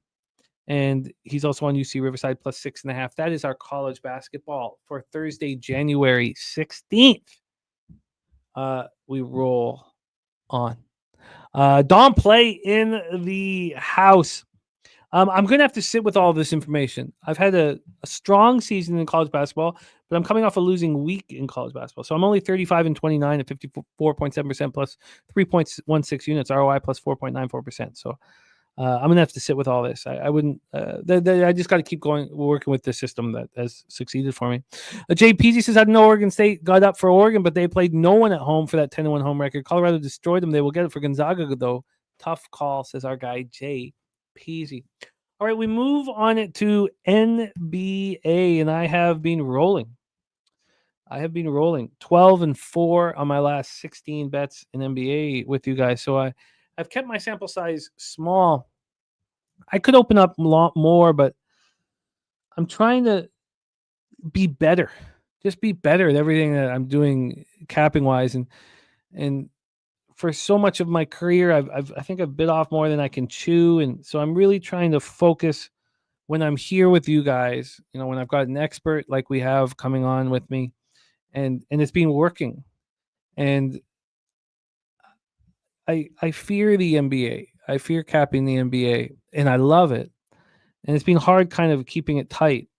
But now it's a Thursday and tomorrow's a Friday, so we attack. I'll be back on Wednesday starting next week as well. I'm 34-25 on the year, hitting at 57.6% plus 6.61 units. So my ROI is double digits plus 11.2%. My average line minus 109, and I want more.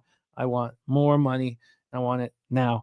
Thank you, Pipe Layer, for the kind words. We got Clint Zerlgan saying the Texans plus 8 is the best play of the week. Well, let's talk NBA and bring on our guest. Now, we didn't get to rock with him last Thursday as the Fires were wreaking havoc, as they still are. We have so many LA Cappers that we care enormously about, and our next guest is one of them. His power was out last Thursday.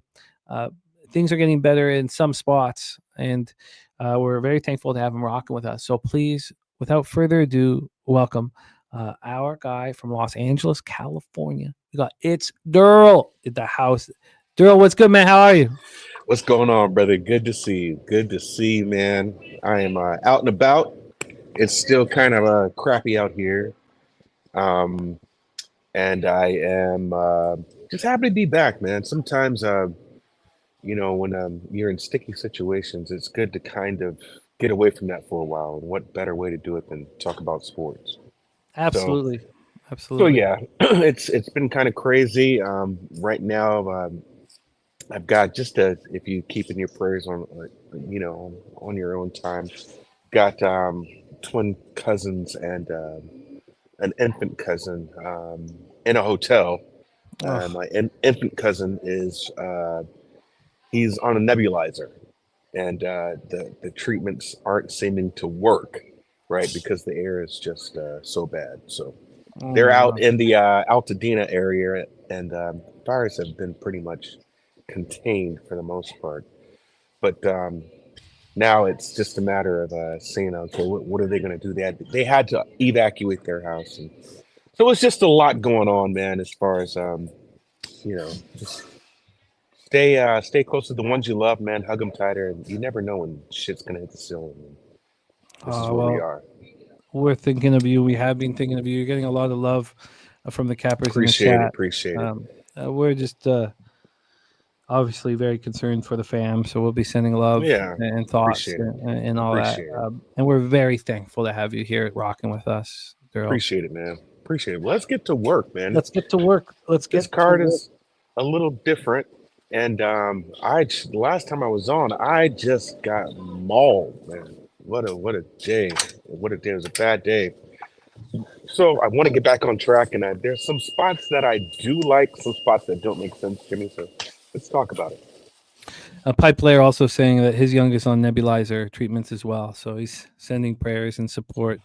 Yeah, I can't see the chat, man. I wish because I like to get in the chat. So I appreciate everybody. Peace and love to everybody in the chat. Pipe Player, I appreciate you. Teacup Capper, appreciate you guys. Don, the Black Sheep, I appreciate all of y'all, man. Appreciate Justin, everyone. I can't see the chat on my end, but I do feel the love. Thank y'all. Well, let's get to work, my friend, and do what we love. Capping NBA, 7 p.m. Eastern. We get started. Yeah. Indiana Pacers at the Detroit Pistons. We've already heard from the wager detective. He is on the Pacers plus 2.5 and the over 228 and really a half. let's get to work here. We're at Little Caesars Arena in Detroit, Michigan. These Pacers 22-19, 11-12 on the road at the Pistons, 21-19, Yeah. 10-9 at home. Get into the line history and the cash flow, and then we will hand it over to our guy, Derl. We have, from a spread perspective, as we know, these Pistons are rolling. The Detroit Pistons -2 at even money. They opened up, though, at -3. They opened up at -3, so we've had a very legit move towards the Indiana Pacers. And let's get to the total here. Also, I mean, we have Halliburton dealing with the mild groin strain, so I would imagine that means that he is going to be in. We'll pull all the information that we have up. This total's at 227.5. It's now at 229.5. That would again have to lead you to believe that Halliburton is in. And we'll find that out again. From a cash flow perspective, 61% of the tickets and 58% of the cash is on the Indiana Pacers. On the total, though, 86% of tickets and 89% of cash is on the over. Let's get over to the information, the latest information on the issues here, because we have not just Halliburton, but there's a lot of questionable. Of course, it's the NBA, so get used to it. So let's find out the latest information on Tyrese. And we know that Mathurin's out. We're going to go over that in a second. But Halliburton's still questionable.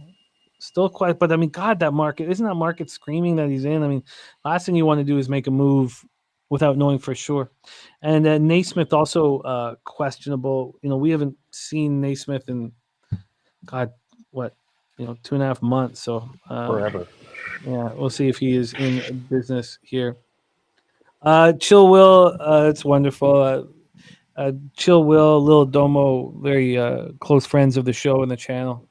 And Chill Will, because I know you can't read this, says, Darryl, I'm on day 12 of 21 days of prayer. I will add your family to a prayer card at my church. Man, right there. that's man. I appreciate that, man. Yeah, he's a real quality guy, and it means a ton. And you're getting a lot of love here. Appreciate it. Thank in you. the chat. So let's go. Indiana 4-1 over their past 5, playing at the 13th fastest pace, 98.8 possessions a game, much slower than they were playing last year. And when they were winning games recently, they weren't flying. They weren't running fast up and down the floor. They're shooting better from the field, 50% from the field over that 5-game stanza, 36% from 3. Detroit 4-1 over their past 5. All of these stats that I will be giving you will be over the last 5 games. That works best for me. 15th fastest pace, just a little bit slower than the Pacers at 98 possessions a game, shooting 48.9 from the field and 41.9 from 3. So shooting the ball very well from 3. In fact, no team is shooting better from 3 over the last 5 games. Pacers coming off having their 6-game winning streak snapped in a 127-117 loss at home to the Cavs on Tuesday. Tyrese Halliburton wasn't available. Halliburton, 18.1 points, 8.8 assists. He started the first 40 games of the year for the Pacers. He hasn't been playing at the level that we got accustomed to last year, but he's been getting better and better as the season has gone on. Mathurin is suspended, bumping the ref in that loss to the Cavs. What real quick, what'd you think about that? Don't you think that was kind of petty? That was like a petty fucking move. What she did, I mean, did he hang on the rim? Okay, that's kind of a thin line too. I don't know. I don't like that call. No, I hear you. I hear you. Very questionable. 3 techs he had in that contest. They're very rare. Pistons coming off their 7th win in 8 games. 124-119 at the Knicks on Monday. They're just rolling. Cade goes for 36. 4 of the last 6 games, he's gone for at least 32. And I didn't back him here last week, and I was planning on doing it for a player prop, and I've been staying, as I try so hard to stay away from player props. I know a lot of people are getting paid in full backing Cade Cunningham. Take it away for us here, Darryl. The floor is yours, my friend. Yeah. Pistons game 1 of 5. Yeah, let's just leave it right there. The only way I would play this game right now is just to play Cade Cunningham's PRA. It's just a money printing machine right now. That's what. If you're not playing the PRA, play the points and assists. Pacers is playing a faster pace game right now, but you got Cade Cunningham. The reason why he's making money, really, or you're printing money with Cade Cunningham, is because he's a high volume player. That's the first thing. Second thing is he's averaging 20.5 shot attempts a game. 20.5. Someone can double check that stat if you'd like. But if you're getting up 20 shots a game, man, that's a lot of points possibly. He's shooting 33 from the arc right now. I believe within the paint, he's in the high 50s, maybe 60%. Double check me on that as well. But right now, I know that PRA, I saw that at 39.5. I see my book at 41.5. I'm not afraid of that number, especially against the Pacers. Give me Cade Cunningham over 41.5 PRA. If you are afraid of those assists, you can give me, or you can go with the points. I like the PRA because the Pacers do give up a lot of assists to the point guard position. You've seen them play Darius Garland back to back, in which his line was at 6.5 and he hit 7 assists both times. So he can get it off if he needs to, but I'll take the 41.5. Cade Cunningham, 41.5 PRA. That's a lot of play for me. I've already stepped on it. You are locked in here. What was the juice you got on that? Let's look at the juice on that right now. I've got it at minus 113. Yeah, I see it at minus 114. So you are locked in. Cade Cunningham over 41.5 points, rebounds, and assists. Kripke says he likes the Pistons. Why wouldn't you? This line is extremely fishy. It's very fishy. It is. And I looked at that too, Jimmy. I wanted to kind of talk some of these games out with you because the card was still kind of ugly, But this line, it feels like this is a Piston spot. You would think that it would be more points, especially the level of competitions that the Pacers just played. They just played back-to-back games against the Cavs. So I didn't understand this one. I mean, to think that the starting five of Nembhard, Shepard, Walker, Siakam, and Turner, if that's the case, if Halliburton's going to be out, although the market's telling us he's in, it's extremely confusing. I think we need to get more information here. Saturated says both these teams are equally hot. That's absolutely true. It's very, very fishy. And Wager Detective diving in on it on the plus 2.5. He's also on the over 228.5. Saturated is on the under in this one. And our guy Derl has moved on Cade Cunningham over 41.5 points, rebounds, and assists. Let's roll on. Next spot on the board, 7 p.m. Eastern. Phoenix Suns 19-20, 6-12 on the road at the Washington Wizards, 6-32, 5-17 at home. We're at Capital One Arena in Washington, D.C. Now, we just watched the Suns get destroyed by the Hawks. Well, they got destroyed on the boards with no Trey though. Yes. Okay, come on. Well, now they bring in Nick Richards. Nick Richards from the Hornets. Yeah, which he might do good there. I think we've lost your audio all of a sudden. Here, can you get back to where it was? We had it. It was good before. Let's hear it. Now? Yeah, we were back on your computer.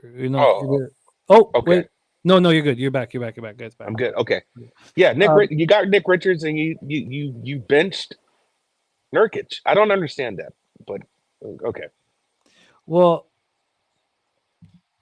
obviously, it's going on in the room. I don't know what's going on, but you get the vibe that something's going on in the locker room with Nurkic here. But they bring in Nick Richards, 8.9 points, 7.5 boards, 1.2 blocks.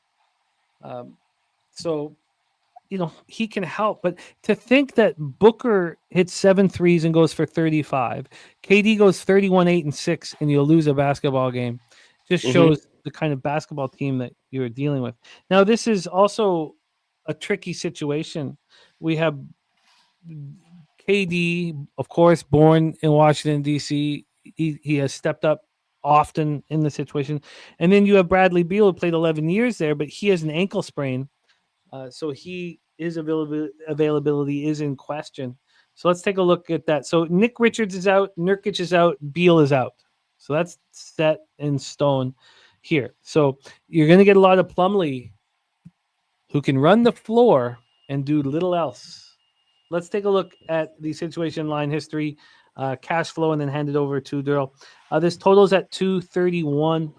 It opened up at 233. We've dropped 2 points. On the point spread here, we have the Wizards plus 11.5.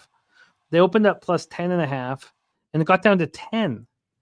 So then this morning there was this 1.5 move towards the Suns, which is a little surprising. Wine Time Sports giving you a shout out. Derl, missing you, man. LA Capper. I know that a lot of you guys just been going through such tough times here. From a spread perspective, 46% of tickets, 43% of cash on the Wizards, 65 and 61 on the over. Phoenix 3-2 over the past 5, 13th fastest pace, 98.8 possessions a game, shooting 50% from the field and 35.8 from 3.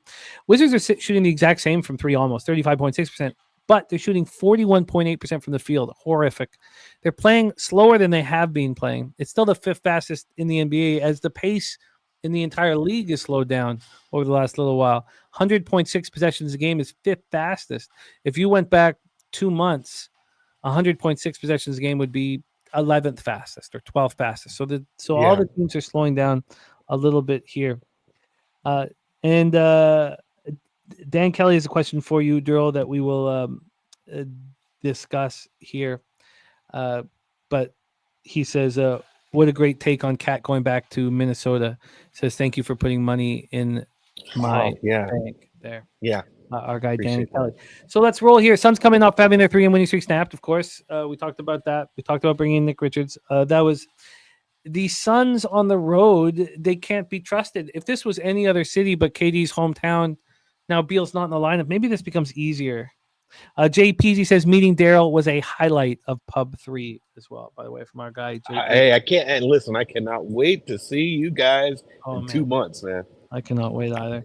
So the Suns have lost 11 of their last 13 road games. This is game 2 of a 5-game trip. I mean, how can we trust them here? The Wizards coming off their 7th straight loss, 120-106 at home to the Timberwolves on Monday. Kuzma goes for 22. Poole goes for 20. This is the final game of a 3-game homestand.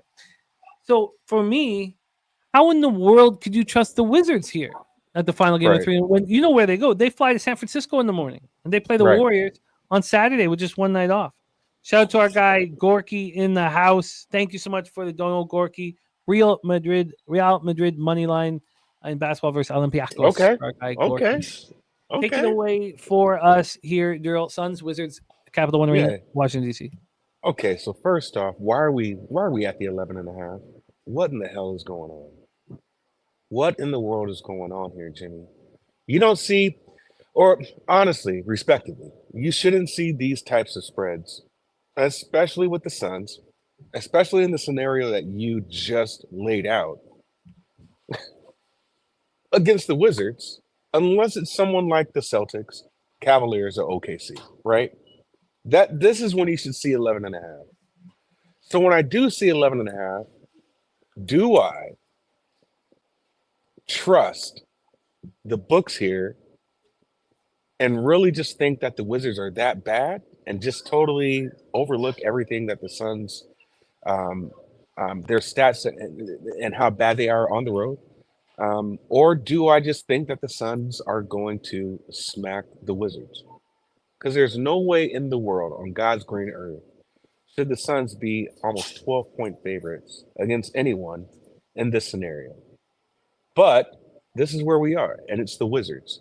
I have no interest in this game whatsoever. And before we get started, remember, you're dealing with KD. So I don't want to hear anybody, I don't want to see anybody in the chat talking about this is a homecoming game for Kevin Durant because he's going back to his house. He's going back to the crib to play against the Wizards. You know he's from DC. Kevin Durant could give 2 fucking shits about your parlays and your props. Remember that. So if you're thinking that because he's going to DC, he's going to ball out, so just go ahead and just put the overs on all of his props, please. No, man, there's an 800 number for that you can call because that's not happening. So in this case here, I just don't see enough consistency with the Suns. That's the first thing. The second thing is if you're going to look at props, look at some of these glue guys. I'm really interested to see what Nick Richards does because Richard was pretty decent in Charlotte. The problem is that you had a beast that was coming up right behind him, even took over starters minutes, and that's Mark Williams. And so we were a little early with Mark. and playing his props and his plays. But if you are playing Mark Williams doubles now, you're getting paid. You're getting paid. If you're playing over his points, you're getting paid. So that was, you got to make room for him. So I would look and see what Nick Richards' props are just to see how he fits in. But other than that, I have no interest in this game. He's not playing tonight. Okay. That's the only way I would go is look at some glue guys. But this is an absolute bum fight. You know it. I know it here. And there's no way in the world I can't see anywhere where the Suns should be 11.5-point favorites. So either the books really just don't trust the Wizards or somebody's got something wrong here. So I don't have any interest in this game. The Wizards are absolute ass. We know that. But look who they've played. They've played Minnesota, OKC, Chicago, okay, Philly, okay, and then Houston.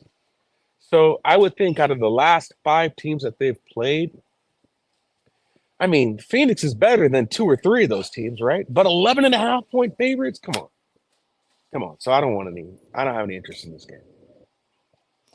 I can't expect accountability for the worst basketball team we've ever seen who knows they're flying to California in the morning.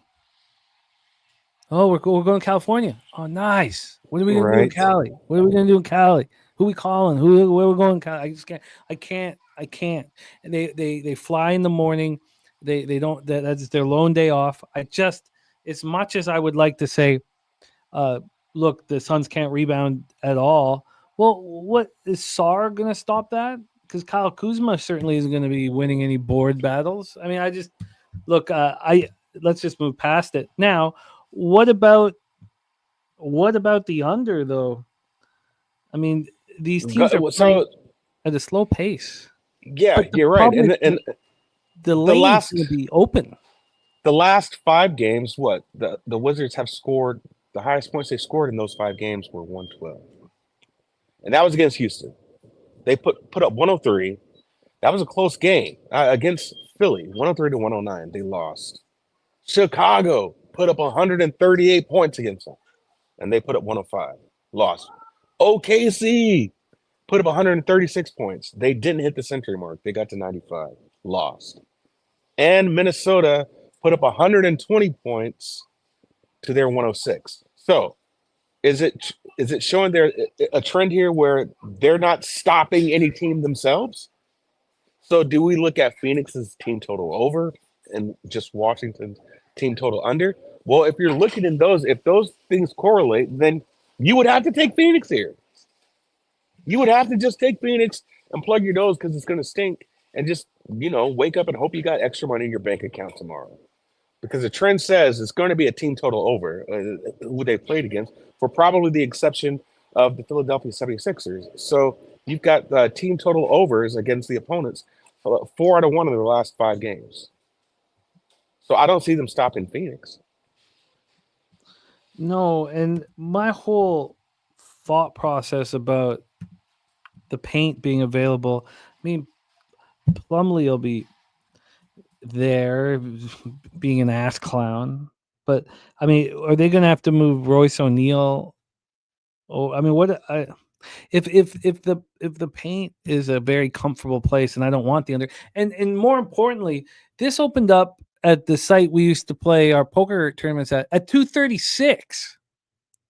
So I mean, we're going to sit here this late, and I'm not going to. Sure, those cappers who moved immediately when they saw the 236 or 235.5 will be rewarded for it, but I'm not going to come in at this number. So let's just move past that garbage game, and let's move on to Cavaliers, Oklahoma City Thunder. This is what we should be talking about. We also had the Skunt Bag 5-unit hammer play today. Oklahoma City Thunder. Now, we already heard from Dan Kelly. Hartenstein strained his left calf on Tuesday, and he's going to be sidelined for 3 games, 15 double-doubles in 24 games. Mm-hmm. So, we know that Chet, has been gone since mid-November, and so now the interior becomes small. Mm-hmm. Justin McKelvey on the Thunder minus 122. Now you can go right back to that road trip here. the Cavaliers bounced back from their 12-game winning streak, snapped that 108-93 loss at home to the Pacers on Sunday. They beat them in their barn on Tuesday, 127-117. Now, of course, Halliburton was in the lineup. Mitchell coming off 35 against Indiana. That's his first 30-point game since December 27th. But the Thunder come home after finishing a 4-game road trip on Tuesday with the 118-102 win at Philadelphia. And the trip began with that 129-122 loss at Cleveland. So a lot of people think, well, Thunder will, step up here. I get it. Let's go through the line history and the cash flow and then set it up a little bit more. This total right now is at 232.5. It is juiced to the over. This opened up at 233, went down to 232.5, which is where it is. So that's a half-point move to the under, but it is juiced to the over. And then on the spread, we have the Cavaliers plus 1.5. They opened up at plus 3. So a move, towards the Cavaliers. And, thinking about the paint, thinking about who you're going up against in the Cavs, I get it. Everybody here, though, OKC, Thunder smash, Thunder. I mean, look, with this paint being so available, this is the wrong team to go up against with Mobley and Allen.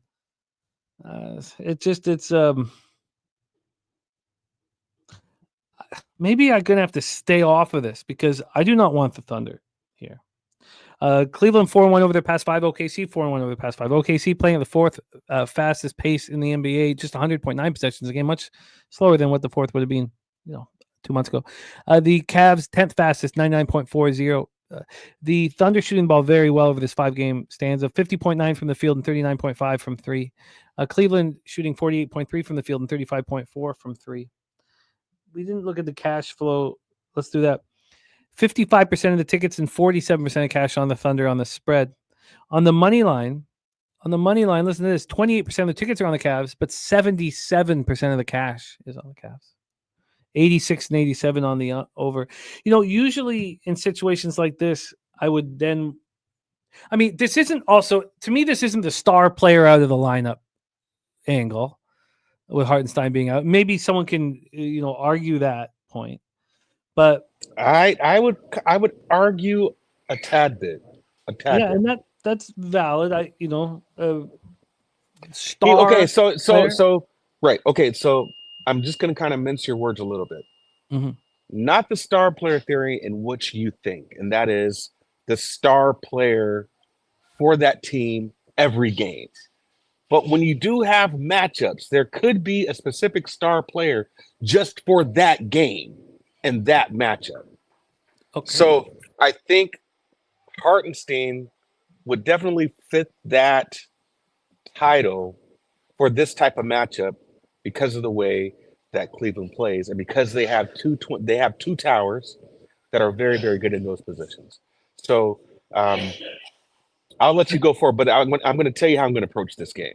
Well, I'm very interested. And with the idea of the star player being out is that all the other players step up in their absence. When you have your 2 bigs or your 2 5s out, who the hell going to step up? I mean, it just doesn't work. It's a different situation. These teams, 67 and 11 combined this year. Unbelievable. They're also, look, Oklahoma City, look at the Cavaliers offense is being beyond comprehension. 121.3 offensive rating. Thunder is 6th at 115.7. Oklahoma City leads in defensive rating, 102.9. Cleveland 110.8, tied for 8th here. Ty Jerome also has missed 2 games due to illness. Do they expect Ty Jerome? Not that it's that big of a deal, but do they expect Ty Jerome to be in there? And we don't know. You know what? I don't ever like to back the team that won the first meeting in such a short time period, and in a game that meant so much. But this is Cleveland or nothing for me, and maybe it should be nothing. Saturated saying Jalen Williams will body up Allen. Well, that's all well and good. Who gonna body up Mobley? Take it away. Take it away for us here. And don't forget, we also heard from Dan Kelly earlier. Mm-hmm. Dan Kelly and this was the first thing in the chat, is on Mobley over 4 made threes at 14-1. 14-1 over 4 made threes. And he talked about Mobley's 3-point percentage on the road up at 58%, as well as in the second half at 58%. Take it away for us. Darryl, the floor is yours. So first off, this is where we're man, I got excited there for a quick second because I want people to kind of understand how this works. So Mobley right now, I did make a play on 2 players on this game. Okay, so let's get the side of the total out of the way. If you look at the first game, it was 122 to 125 with a minute 19 left, loose ball foul. Some things happened. So this game was very, very close. Now you got to also remember, Cleveland Cavaliers are 11-0 against the West. No one from the West has beaten them. And Cleveland was at home. At that time, they were 19-1 at the house. So now you're in OKC. You had an off night by Donovan Mitchell, who had only given you 11 points. And the star of the game was absolutely Jarrett Allen. Now, this is what I want you to know, and what I looked at is this is what made it difficult for me. I think a lot of people are just going to look at that and be like, okay, no Hartenstein, smash Jarrett Allen, smash Jarrett Allen. I think the scheme is going to throw people off this game. I think the scheme is going to be a little different in how this game is played. So you do have Jalen Williams, Jaylin Williams. That's the Jalen that's going to be playing against Evan Mobley. So you're going a little smaller here. And so I think this is how this is going to work, if you ask me. I think this is going to present more minutes and more opportunity for Mobley over Allen. I think Kenny is going to have Mobley. When it's all said and done, I just believe Mobley's going to have either 5 or 6, maybe 7 more minutes than Allen on the floor tonight. So I feel like Mobley is the go-to guy. I think Mobley is the go-to guy as far as points. And because you are playing a little smaller, you can play outside. So I do like Mobley over 1.5 threes. Now, this is a stretch because I don't really like playing props when it's plus money. But I've got Evan Mobley over 1.5 threes at plus 152. I stepped on that. That's one of the plays.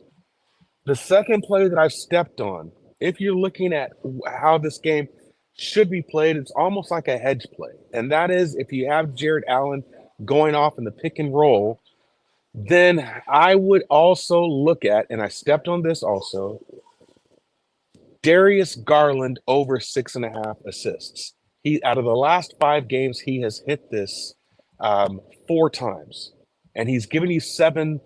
He gave you 9, and then he gave you he gave you a flat 3, but he's given you 7 the last 2 games. They're putting it right at 6.5. I believe this is going to be a game where he can go off and give you some, just depending on how well Jarrett Allen plays. So I do think the guys to look at absolutely would be Darius Garland and Evan Mobley. So I do like those 2 plays. Garland has been hitting his assists, and I just think based upon the scheme that Kenny Atkinson is going to have, you might see Mobley out there playing a little more, and that'd be more opportunities for Mobley, less opportunities for Jarrett Allen. Yeah, I get it. I get it.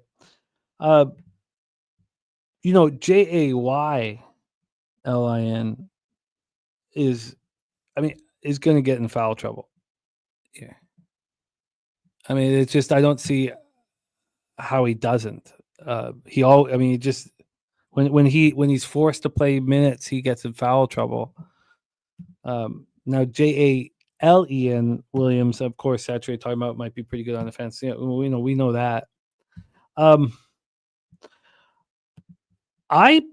going to be on the other side here. I expect to be on the Cleveland Cavaliers here. This is something I rarely do, backing a team that won the first meeting. Now it's going to be in Oklahoma City. Now I'm going to sit. I'm going to sit with this for a little bit longer. I'm also going to take the 2 instead of the money line. Because this could come down to it right to the very end. Drewski says it's too easy to pick the Cavs. See, I I disagree. I think it's too easy to pick the Thunder. Of course, why? Of course they're going to bounce back, and after losing to these Cavaliers, I don't know if. I just think that will be the sentiment. Now, The problem that I have with the Thunder is they've showed you that they just can't get over the hump against these really good competitive teams when there's something to play for, right? And now they've been running through teams, but the two games that I take away are the first game that they played against Cleveland in Cleveland, and then the game in the cup finals. They just cannot. Giannis came out and said, "We are not losing tonight," and you saw that experience show up on the floor, and they just couldn't get over that hump. And I just feel like they have to show me first, to be honest with you. Are they a great team? Absolutely. Are they probably going to the conference finals, the Western Conference Finals? Absolutely. But do I think that what is that saying that you hear? They're a year away from being a year away. Well, I think they're finally at their year away. So they do good this year, and then give them next year, they probably take it all. not ready for primetime players. Well, no one would ever say that about Shea, but okay. Did you Rob Free agreeing? Seeing Rob Free moved on the Cavs, and same with Coin. I think that's going to be my spot. I think it's going to be my spot. I'm almost certain. What did you get? What juice did you get on Garland over 6.5 assists? 6.5 assists at -114. Evan Mobley over 1.5 threes at +152. All right, you are in business. Okay, so I expect now another thing that's happened is I've tightened everything up in NBA because I've started heating up. But we've cashed 5 of our last 6. We've cashed 9 of our last 12, and 12 of our last 16 in NBA. Let's roll on. I expect Cavs +2 to be on my card. We roll on. Next up for us, 10 p.m. Eastern. We have Los Angeles Clippers 21-17, 8-11 on the road at the Portland Trailblazers, 13-26, 8-10 at home. We're at Moda Center in Portland, Oregon. Let's get into the line history and the cash flow for starters, and then move on from there. We have Portland right now +7. They opened up at +6, so we've had a 1-point move towards the Clippers. It is a no vig situation for the Clippers, so maybe not as dramatic as it looks. From a total perspective, we have 219.5 -111 to the over. This opened up at 221 and immediately went up to 222 before this dropped down to 219.5. When we get to the cash flow here, we get to cash flow. And Dan Kelly says if you're going to be watching the game, bet it live. Bet it live here. Saturday said Clippers should get that beatdown, or should get a buy for that beatdown they handed out last night. Yeah, it's just horrible. Horrible beatdown they delivered to the Nets. 78% of the tickets, 80% of the cash on the Clippers line moving in their direction. 87% of tickets, 86% cash on the over.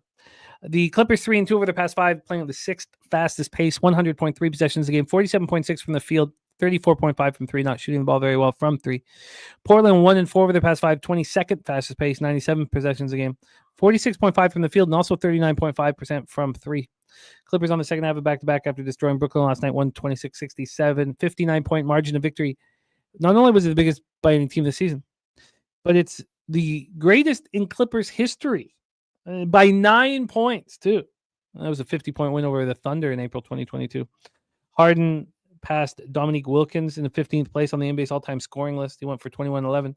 And Kawhi, 23 points. Blazers also coming off playing the Nets, but a very different experience they had, losing 132-114. Scoot was a monster, 39 points, career high, 8 of 10 from 3. And Klingon is going to miss this game. He sustained a left ankle sprain that was called mild, but Klingon will be out. Robert Williams is doubtful with an illness, as is Denny Avdia with the ankle injury, and Jeremy Grant sidelined. So where are the bigs? Let's take a look at Kawhi out, by the way, not playing tonight. Let's see. Trey Mann is... we don't know at this point. If he's going to, or Terrence Mann, sorry, I said Terrence Mann. Yeah, you said trade. Terrence. Yeah, he's game time decision. And then Klingon out, Grant out, Thibault out, Williams out. Avdia, though, is a game time decision, but doubtful. So where are the bigs? I mean, what can Portland possibly do? I mean, DeAndre Ayton, I could body him. I could sit down low with Ayton. Man, he's such. Actually, I don't want to say horrible things about him, but I'm thinking them. Okay, let's get into the plan from our expert Derl. Take it away here, Clippers, Blazers. Yeah, I don't even know if that's counted as a game that the Clippers played yesterday. 126 points. That game was tied in the first quarter, 21-21. And then the next three quarters, Brooklyn puts up 14 in the second, 16 in the third, 16 in the fourth. So I don't know when exactly they checked out. They probably checked out middle of the second. So now you've got a clean slate and you're playing the Portland Trailblazers, which I absolutely believe is going to be a more competitive game. But I haven't really played the Trailblazers as much here. The only place that I've really looked and made money, but that's been kind of hit or miss, is Shaedon Sharpe's threes. Norman Powell, I was doing okay when they had his threes at 2.5, but now they've caught wind. The books have caught wind on that, and you see his threes at 3.5. Even at one point in time, Shaedon Sharpe's threes were at 1.5, and now they're at 2.5. So I've seen him go recently 2 for 4. So you're either going to win or lose by the hook. It's a little too close for me, too close for comfort. And the same with Norman. You're going to win or lose by the hook. It's kind of a sweat all the way through. And I just don't know how this game is going to go. If I thought that this game would be competitive, then I would look at Shaedon Sharpe threes again here. But in my opinion, this game could go either way. I don't really agree with the line, but I don't have any play in this game. Yeah, I mean, I would be interested in the over again, thinking that if Zubac and Ayton get in any kind of foul trouble, I mean, the paint's just going to be open for business. In saying that, the total's gone towards the under, and I don't. I can't explain that, and I'm not one to go up against these types of market moves, and I'm trying to stay away from totals in general. I've told you guys that. There's a reason why I'm succeeding in the NBA. It's because now other people can succeed with props, but for me, cutting props and then cutting totals, I've gone over my action year after year after year, what's working, what isn't, and it's sides that work for me. Situational sides work for me, and I'm trying to focus on that completely. Saturated says, without Klingon, Ayton will have to play more minutes than he has recently. Dan Kelly says, 2 days ago, the Nets beat Portland by 18. Last night, Clips beat the Nets by 59. Simple math, Clips by 77. All right. All right, so we move past that game. That's ugly. You know what? If we get to the tip off tonight in NBA, and I'm only sitting here with Cavs +2, I'm gonna be okay with that. Let's see if we can find something here, though. Final game on the board, final game on our show. But don't forget, we are racing. We are racing for $50 right after this. Looks like it's Greyhounds. I believe we have Greyhounds rolling here. I'll have Jose confirm that. Jose will be joining us here shortly. Let's roll. Houston Rockets, Sacramento Kings. Rockets 26-12, 12-6 on the road. Kings 20-20, 10-12 at home at Golden One Center in Sacramento, California. These teams rolling right now, absolutely rolling. Houston's won 5 straight, 10-13. Sacramento 4-1. They have their winning streak snapped, 7-game winning streak. And best bet from BJ, Sacramento Kings money line. BJ is in, and he says, light the beam. The Kings for our guy, BJ. Thank you for sharing that with us. Let's get into the line history here for this one. This total is at 225, slightly juiced to the over. This total has gone all over the place. Opens up at 226, gets up to 228, then drops to 224, back up to 227, now at 226. That kind of movement always makes me uncomfortable here. Books aren't sure who the sharps are in this one. Then we have Sacramento -4, -108. They opened up at -3 at -110. The first time they got up to 4 was around midnight, 1 in the morning, which tells me it was initially sharp action. Then it goes to 3.5, 4. It bounced all over the place, and now we're back at 4 here, and it's juiced towards the Kings. Let's take a look at the cash flow here for this one. Kings have 32% of the tickets and 41% of the cash. I find that very appealing. I find the Kings appealing here. 92% of tickets and 88% cash on the over.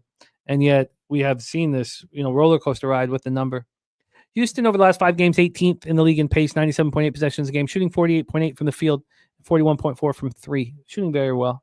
Kings 11th fastest pace, 99.17 possessions a game, 45.8 from the field, and 38.3. Both teams shooting the ball very well.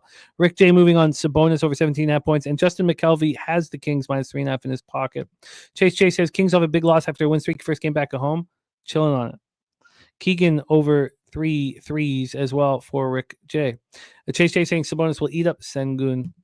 And Jermaine liking Sacramento and the over here. Be well, BJ, my man. Thank you for rocking and dropping in and giving your action. Rockets are on the second half back-to-back after winning at Denver 128-108 last night for their 5th straight victory. Playing very good ball. And then we have Jalen Green, who's a monster. He also, Napa, California. It was very close to Sacramento growing up. He's been playing very well. 34 against Denver. He's got 27 or more in 6 straight games. He's rolling. The Kings come home after the 7-game winning streak snapped in 130-115 loss at the Bucks on Tuesday. That concluded a 3-game trip. And, look, I'm a Toronto capper. Born and raised in Vancouver, but a Toronto capper. It doesn't matter. Anybody from up here loves Doug Christie. Loves him. And him coming in to the Kings, they've had so many issues at times with support from ex-players. Not with Doug Christie at the helm. All the ex-stars are coming out and supporting our guy Christie. The 7 of 8. 7 of 8. For that loss. So now 7 of 9, right? Well, he's kind of gotten a bad rap on the organizational side, and it has nothing to do with Doug, but just the way they handle Mike Brown, that organization. You saw that post presser. Malone came out and said, basically, these guys have no balls. They don't have the balls to do it. You give Mike Brown a call right when he's en route to get on a plane to play a game, and you give him that call saying, "Hey, don't get on the plane." Malone's like, these guys are fucking dickless, basically.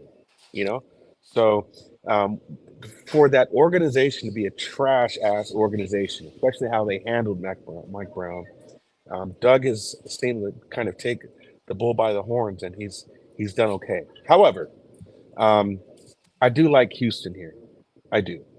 I think Houston is the side here. This line is just a little too fishy to me. It's a line that I do not agree with. They're playing good.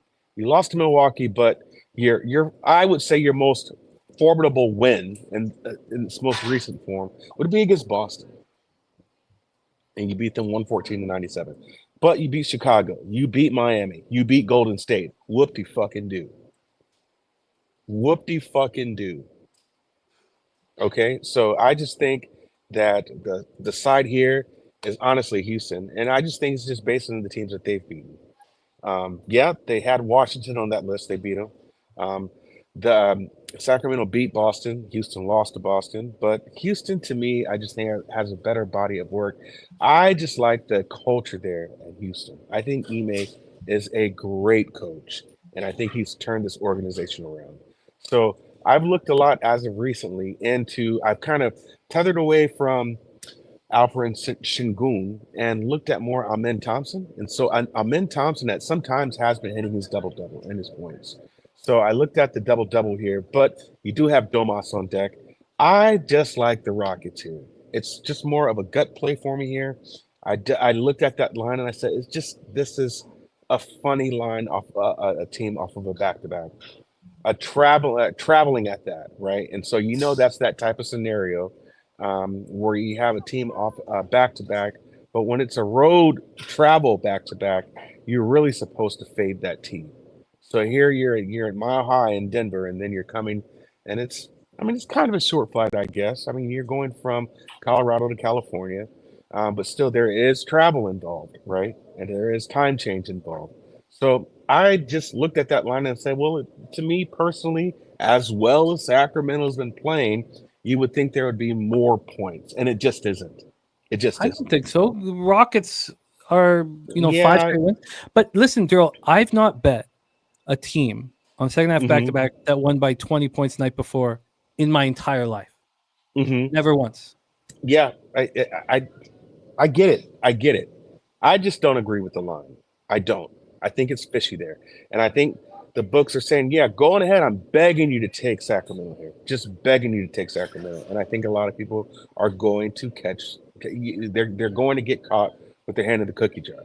So at this right here, 32% of tickets, 32% of tickets on the Kings, because the public knows. I just watched the Rockets beat up the Nuggets last night. 7 out of 10 tickets have come in on your Rockets. I think you're giving the public too much credit. Okay.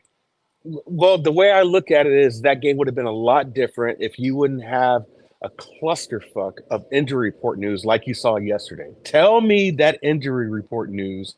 The injury reports that came out in the NBA yesterday was completely out of control, man. It was a dumpster fire. And that game would have been would that game have been different if Joker was in that game? You're absolutely right.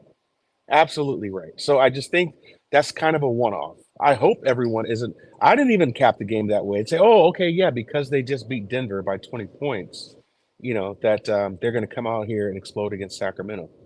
I didn't think that way. I thought what more or would less. you set the line at if you owned a book? In this position here, I would take. Okay, so first off, I would chalk that game up as probably a loss against Denver, right?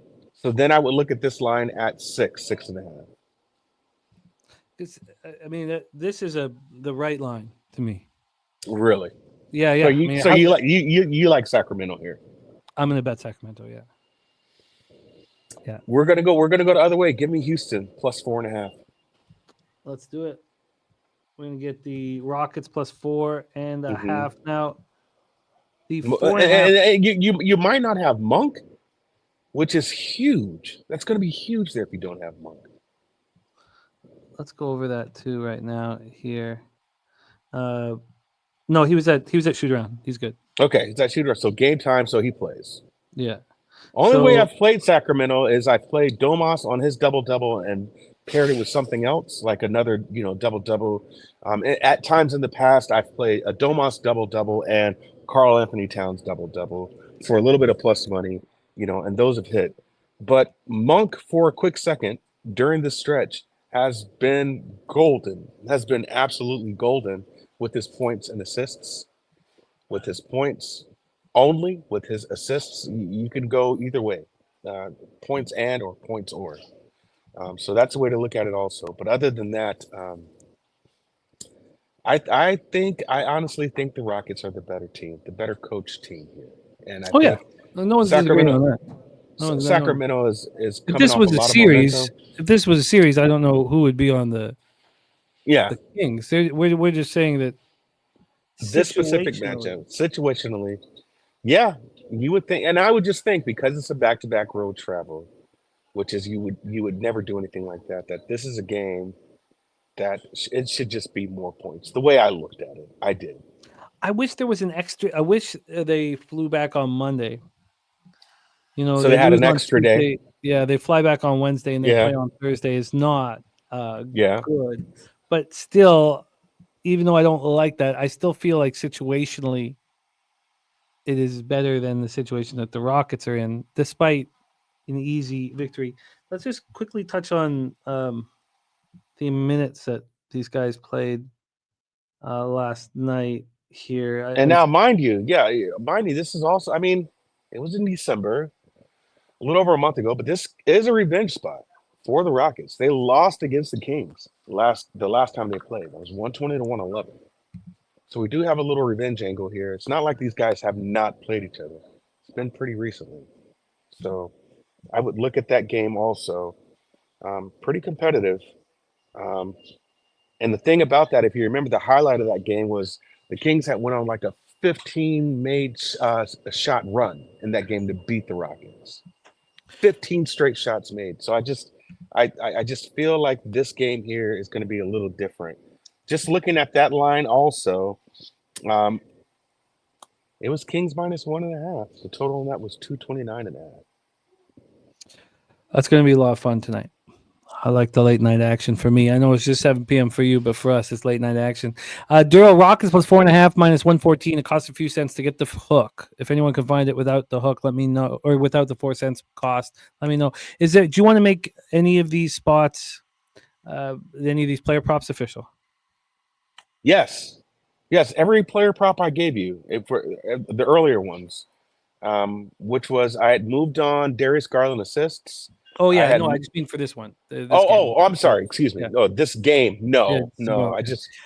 No. I'd like to answer something from BJ. He says, BJ, you say situational, but how is the situation of losing a winning streak, then coming home the next day to get all back a good spot? Well, Chase, if the Kings had kept if the Kings were on their winning streak, there's a 0% chance that I would be on them. That's a bad situation. Sweeping a road trip and coming home is a horrible situation. A little wake-up call. Now, again, if they had played on Monday night, flew back on Tuesday, had Wednesday at the facility, and played Thursday, now it's heaven. So they're not always going to be heaven, but you want the losing streak to be snapped and come on home. Again, if the Kings had beat the Bucks, there's 0 chance BJ's on them. 0. It would just be he would be looking for another spot on the board. So if the Kings would have beat the Bucks, I would have to agree. I probably would not touch the Rockets. I would think. I don't know about touching the Rockets off a 20-point win, game one, but there's no chance I'm saying BJ would be on the Kings. There's no chance I would be on the Kings. I don't know anybody who would want to back a team off sweeping a road trip in NHL or NBA coming home. That's the spot you fade.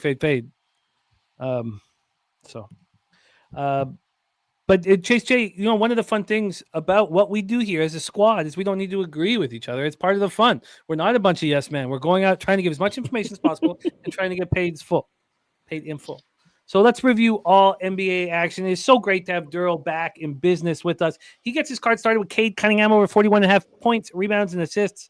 Wager detective on the Pacers plus 2.5 and the over 228.5. Suns Wizards, we stayed off.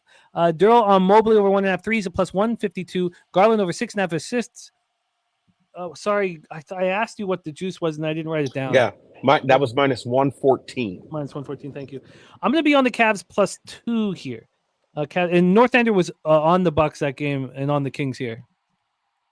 Cavs He's on the Kings tonight, North Ender. Yeah. On the Kings here. I already played it too, and now it's like, doggone it. Now I'm thinking about the situation. About if I looked at that, and the first thing I just said was, I don't agree with this line. It should be more. I'm going on the Rockets, and I played the damn Rockets. Trust it. Trust your gut. I mean, there's a reason why you're on the show. But yeah, I tell you, I've not backed a team that won the first half of back-to-back by 20 points in the next game in my entire life. And maybe this would be the time to do it here. Maybe this would be the time to do it. Rod Zawacki on the Sharks here, and that's not LIU. That would be San Jose. But I just cashed with San Jose on plus 193. I'm hesitant to go back in action. And then Darryl on the Rockets plus 4.5. I'm going to be on 2 bets tonight. I'm going to be on the Cavaliers plus 2 at minus 110. I'm going to be on the Kings minus 4 at minus 110 or minus 1. I'll see. Right now, it's a 1 cent difference if I send it in. So I'd prefer to send it in than use liquidity with that one. Derl, what a treat it is to have you back. We miss you. We love you. You are another big selling point of San Antonio. Get a chance to hang out with Derl. There's going to be so much basketball with March Madness, NBA, and also don't forget, I bring NBA Jam. I bring NBA Jam to the party tournament. Yeah, you cheat, man. You cheat. That's what you do, Jimmy. How's that? I'm sorry, you cheat, man. How? What do you mean? How? I just think I don't know. Some voodoo that you be using that you cheat, Jimmy. Jesus, that's a huge thing to throw at me at the end of the show. Undefeated last year, no cheating in tournament edition. Listen, man. All I know is I'll probably isn't there a Spurs game that weekend there too? Yes, the Spurs. I'm hitting up Slaughter, man. I'm going to go see Wemby again. And that is on the night of our poker game, so you can go. Yeah, see, yep. And I don't play poker. Yeah, so it's a perfect situation there. All right. Rick J. That there is that one angle in the game for those of you who don't know. In tournament edition, the creators of the game were Pistons fans, and hated the Bulls. So in the last minute, the Bulls can't score. The Bulls won't score. That's in the game. So never take the Bulls. Never, ever. See, I knew it was something, man. I'm telling you, Jimmy. I'm telling you. Hey, look, I'm not. I'd never say, hey, take the Bulls. They're really good. There's no MJ. Darryl, we love you. Please support our Appreciate guy, you, man. Darryl, on Appreciate X. Please support him, and we're thinking about your fam as well, man. Appreciate you. Appreciate you. Here, I'm gonna pop the handle here for Darryl in the chat. Please click it and support. Yes, click it. Absolutely. Darryl, my man, thank you guys much, man. Yeah, appreciate you, Jimmy. Just again, a lot going on, but it's just good to talk ball. Really do, really good to talk ball. As crazy as this damn season has been, and as hard as NBA betting is, it's really good to still talk ball. So, Jimmy, until next week, I hope you well. I wish you and your family well. Everybody in the chat, appreciate you guys, man. And Jose, I hope you got a haircut, brother. It's been a long time, man. I think you need to go to Supercuts. So just make sure if you need me to donate to a GoFundMe for your haircut, just let me know, buddy. I got you. Oh, wow, look at that. What a man. What a man he is. Our guy, Darryl. Great guy, that Darryl Rice. Yeah. Great guy. Yeah, hell of a guy. Great and your guy. hair is going fast, man. Already ready for that next cut. Yeah, no, I grow hair quickly, as the kids say, except on my face and chest. Is that what the kids say? That is what they say. That is what they say. By the way, Jimmy, I'm hot. I'm on a heater. I went 4-1 yesterday. Nice. On all betting with Bouquet across all sports. Good Love times. it. So real quick, I tailed you. I'm on Montreal with you plus 200. Let's ride. It's gonna be fun.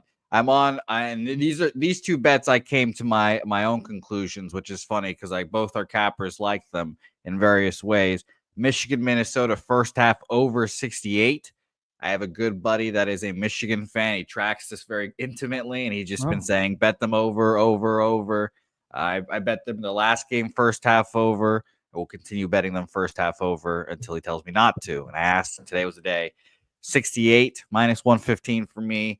And I adopted the bum fight mantra from you. I'm on the Detroit Pistons money line minus 125. Fishy line. And more bets and money on the Indiana Pacers. So give me the Pistons. But I mean, it's funny that you took it in that direction because I took it as an extremely fishy line for Detroit. I took it the other way, that the Pacers must be the bet. Well, Halliburton's first game back, correct? No, we don't know if he's playing. The market tells us he's playing, but we don't know. Wow. Oof. Is this going to be his first game back if he comes back? Well, then he would only have missed one game. Okay, that'll be interesting. Yeah, but I thought it was a fishy line to put the Detroit Pistons favored over the old Indiana Pacers there. Wow, I thought the complete opposite. I thought, how could this Pistons team? Now I know they're only 10-9 at home, but rolling, and I know the Pacers are too. I thought, how could the Pistons not be with 4-point favorite, 3 or 4? So it's interesting that.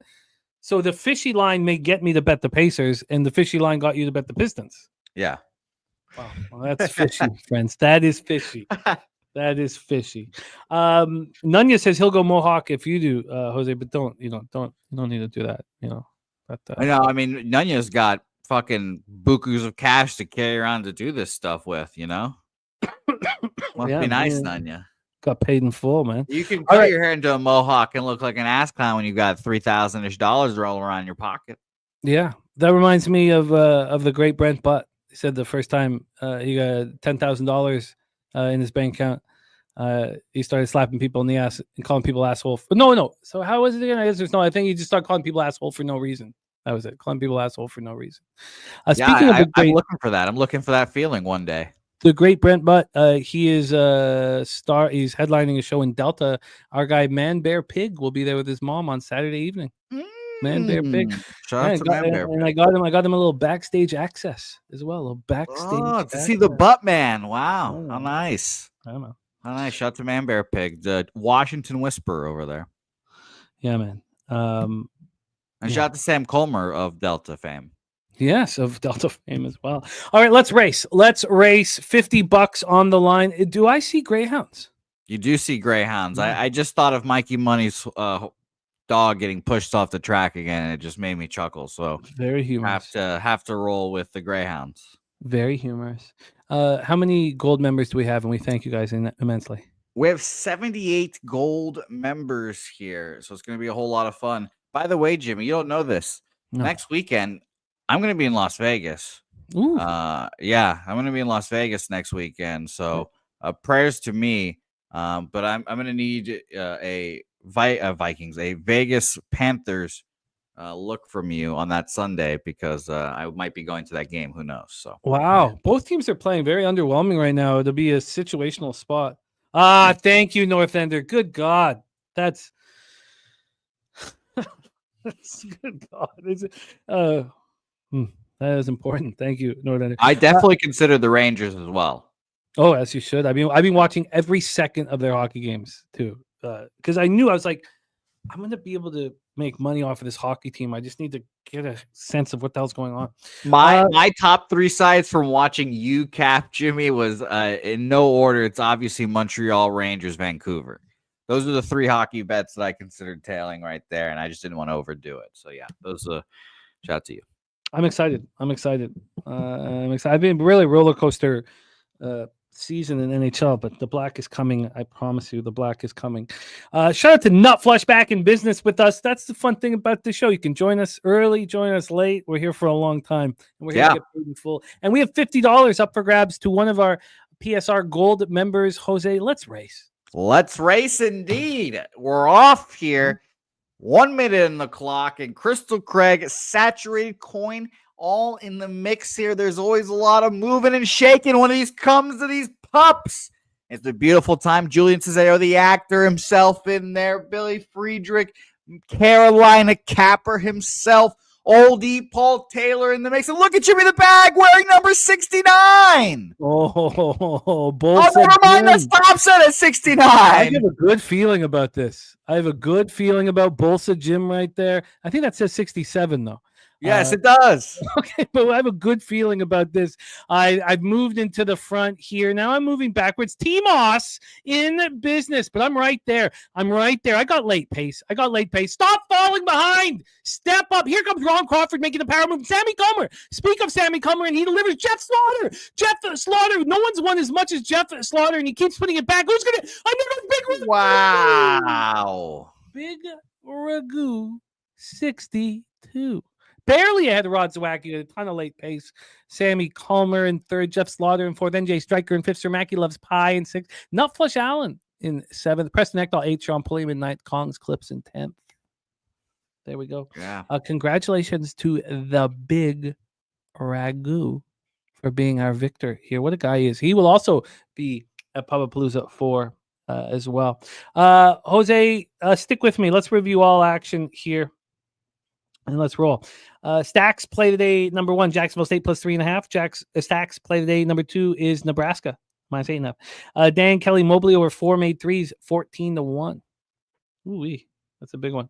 Viper Miles Turner over 1.5 threes. Sacramento minus 3.5. Columbus minus 1. I wish I could tell Dan Kelly on that. I wish Mike had booked it off for that to me. Shit, Danny, I want that. Yes. Yes. It obviously makes you feel better when you see Darryl Rice taking his 1.5 threes as well. So yeah, no, it's a nice spot. Bobano on the Leafs money line, the draw. I might end up on the Leafs here. I think this is the right thing to, you force Matthews to play 25 minutes. I think that is what is necessary. And then of course Nylander will have to step up here. Domi and Holmberg. I think it might be it here. So Bobano's on the draw. I have some interest in Ottawa, but I guess I'll stay off. I'm on Tampa Bay puck line. So is Bobano. He's also on Lightning team total over 3.5. First period over 1.5 and the over 6. Bobano on the Red Wings plus 205. God, that felt so good fading them. And 7-game win streak. Sharks money line plus 193. Good God, that felt good. Blue Jackets team total over 3.5. First period over 1.5 and the over 6 for Bobano in Sharks Columbus. And I'm a little hesitant to go back to the well, but I'd like to take the Sharks again. I know that Evison will go off about how the Sharks just did this to the Red Wings, but the Sharks could be, Dragon Slayers. Could be. I don't know if I get there. Bobano on the Flyers plus 125. Draw plus 312. First period over 1.5 and the over 5.5 against the Islanders. Flames, Blues, no action for us. Bobano on the first period over 1.5 and Blackhawks, Predators. We're both on the Habs, and so is Jose Bouquet. I got 204. Bobano got 200. Jose got 200. Bobano on the first period over. Oh no, I got plus 180. My local is horrible, but yeah, I got. Well, I think that was just the line moving, right? I don't know if that is that bad. Let me just see what I get right now. Yeah, it's plus 180 at 365 right now. So I think that's just good. I think it's just the line moving. That's a good sign then. Yeah. Rangers minus 110. Utah team total under 3 minus 133. God, I mean, I would have to buy out of both those bets if it's quick. So, Bobano also on the Rangers minus 112. I'm on the over 6 at minus 110. What a monster situation that was. It's 6.5 at minus 110. Jose, come on, that's huge. Yeah, huge. And then the Canucks plus 104. Bobano on the first period over 1.5 and the full game over 5.5. I think I move on that full game over. Enough flush saying focus on Sharks team total over for the rest of the season. But when Askarov's in net, I think that you can just catch those winners without it. But I hear you. And I got plus 1. And the Canucks are now minus 110. That's gonna be it's gonna be a fun night. Rod Zawacki on the Sharks, Blackhawks, Oilers, Habs, Rangers 5-team parlay at 85-1. Okay, I've got adding to do, which is so much fun. Spoon, Dog, Rutgers money line plus 340, plus 9 minus 108. Ryder money line plus 115. Jacksonville State plus 3.5. Maryland money line minus 120. None of your business. NCAA parlay today. Bryant, Charleston, Marist at plus 349. My dude on Mount St. Mary's money line. Nebraska money line together plus 114. Bobano on Temple plus 8.5 and the over 155.5. I'm interested in Memphis. They've cashed for me on the road. They've done the things that they're just a very different team than they were last year. But I got to sit with it. Bobano, Michigan team total over 76.5 and the full game over 143.5. I'm interested in Longwood. I'm interested in Drexel. Bobano on Drexel. Bobano on Jacksonville State. He's on North Colorado minus 8.5. The over 152.5. Res Mob respect play today. North Carolina A&T first half minus 0.5. Bobano on Northwestern plus 2. Nebraska minus 8. He's on UTEP plus 8.5. I have some interest in them. Riverside plus 6.5. I'm probably going to let go. And we didn't move on Gonzaga, Oregon State. And then we just went over NBA. So that is our show for today. Rod Zawacki says Vancouver getting their ass spanked tonight. We will see, my friend. Tell me how you really feel, Rod. First game home off that brutal start, 25 schedule. Yeah, I'm very opposite, Rod. Coming off the 6-1 loss. It's a great place to back them. Now, maybe you don't want to fade the Kings, but Kings have scored 2 goals in their last 3 games. They're part of the fun. Rod Zawacki, phenomenal capper. So part of the fun going up against big dogs. And I don't mean underdogs. Yep. And by the way, I forgot to mention as well, Gophers are now 2-0 in the TGL Golf League that you slandered. And 2-0, no sweats either. Could have put a whole mortgage on it, not think about it for a second. Well, I can promise you I won't think about it for a second. Jose, my friend, it is great to cap with you as always. Tomorrow we're right back here in business. Shout out. Yes, Kings have a rest advantage. Yeah, no doubt about it, Rod. No doubt about it. We'll see. We'll go to battle, man. And you know me, I've faded the Canucks nonstop all year. Shout out to Rod Zawacki, Kelly McInnes, Lexicon, Justin McKelvey, North Ender, Coin, Nutflush Allen, Spoon Dog, Bo Jackson, T-Moss, Aubrey Travis, Chase J, Jermaine, Markel. Thank you guys. North Ender. What a great group. Zoe Faye, the Teacup Capper, Kelly McInnes. One more time for Kelly. Saturated. Thank you. Dom Play. What a great group. Thank you guys so much for rocking with us. Now is very, very important. Yeah, JPZ, I want to fade them nonstop. So I'm excited. It's going to be such a fun day of action, and I'm itching. I had one bet last night. One bet. Oilers -1. That was it. I need more. I'm getting it. Fair. That's fair. I had more action. That's how rare that is. Yeah, by the way, quick reminder. We've probably seen it on social media here. Alan Card Show back in our lives again here. February 1st and 2nd. And yes, that is accurate. Old Vince Young so dope. Going to be there. And someone from Beckett's going to be there too, so that they can confirm the legitimacy of the autographs right there. Yes. Agreed. Yes. So you can get your autos and such. Say hello to Vince Young, myself, and the whole crew will be there, and it'll be a whole lot of fun. And for those of you who might want a table, there's still a few tables left. It's almost sold out, but there's a few tables, I think 5 tables or something like that left. So if you're looking for a table, hit that email. What was the email there one more time? Sorry, the email, is it up there? I don't believe so, actually, but just email us here at pubsportsradio@gmail.com, and someone will get back to you about it. Trust me.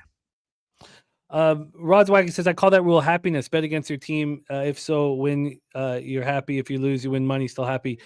That couldn't be further from the truth for me. I want Rick Tocchet to fail. JT Miller is my favorite player on the Canucks, and he's been screwed over. I want Rick Tocchet to fail. I want the Canucks to fail. They deserve to fail for paying Pettersson $11 million. I want them all to fucking fail. I know him only as locker room cancer, Elias Pettersson, now. Yeah, fucking toddler shoulders with that fucking $11 million contract around his neck, but he won't talk to the media because he's a little bitch. It's going to be funny when Carter starts calling him locker room cancer, Elias Pettersson. Yeah, Carter is just a very sweet 3-year-old boy. I'd just like to keep it that way for as long as possible. Yeah, when he gets introduced to, well, he might be a Maple Leafs fan. Who knows? I don't know. Well, no. Okay, well, fair he enough. He can be, and he won't receive gifts from me as we move forward. So it's up to him. That's fair. Let's roll. Thank you guys so much for rocking with us. Jose, can you please bless our action and take us home? Yep, loaded week coming Friday. You guys know we're going to be right back here. Saturday, loaded as well. And yes, Spoons, you could get a Beckett certified Jose autograph as well if you come, Spoonsy. I'll certify it. We could take the picture and everything. But we appreciate you guys all for watching. That'd be fucking hilarious if someone came up to me and did that. It would be hilarious. But let's go make some money today. Let's go habitant. And we need it today. Leche. Hey, los bookmakers. Let's go. Pub Sports Radio is very excited to announce the dates for Pubapalooza 4. The most exciting weekend of the gambling year. Round 1 of March Madness. It's all going down in San Antonio, Texas at the Southtown 101, Thursday the 20th till Sunday the 23rd. It's going down, baby. Scheduled events every day that weekend. Thursday, Friday, Saturday, Sunday. It's all going down in Southtown 101. Come hang out with some of your favorite Pub Sports Radio personalities. I can't wait. Meet us in Texas, baby. It's going down.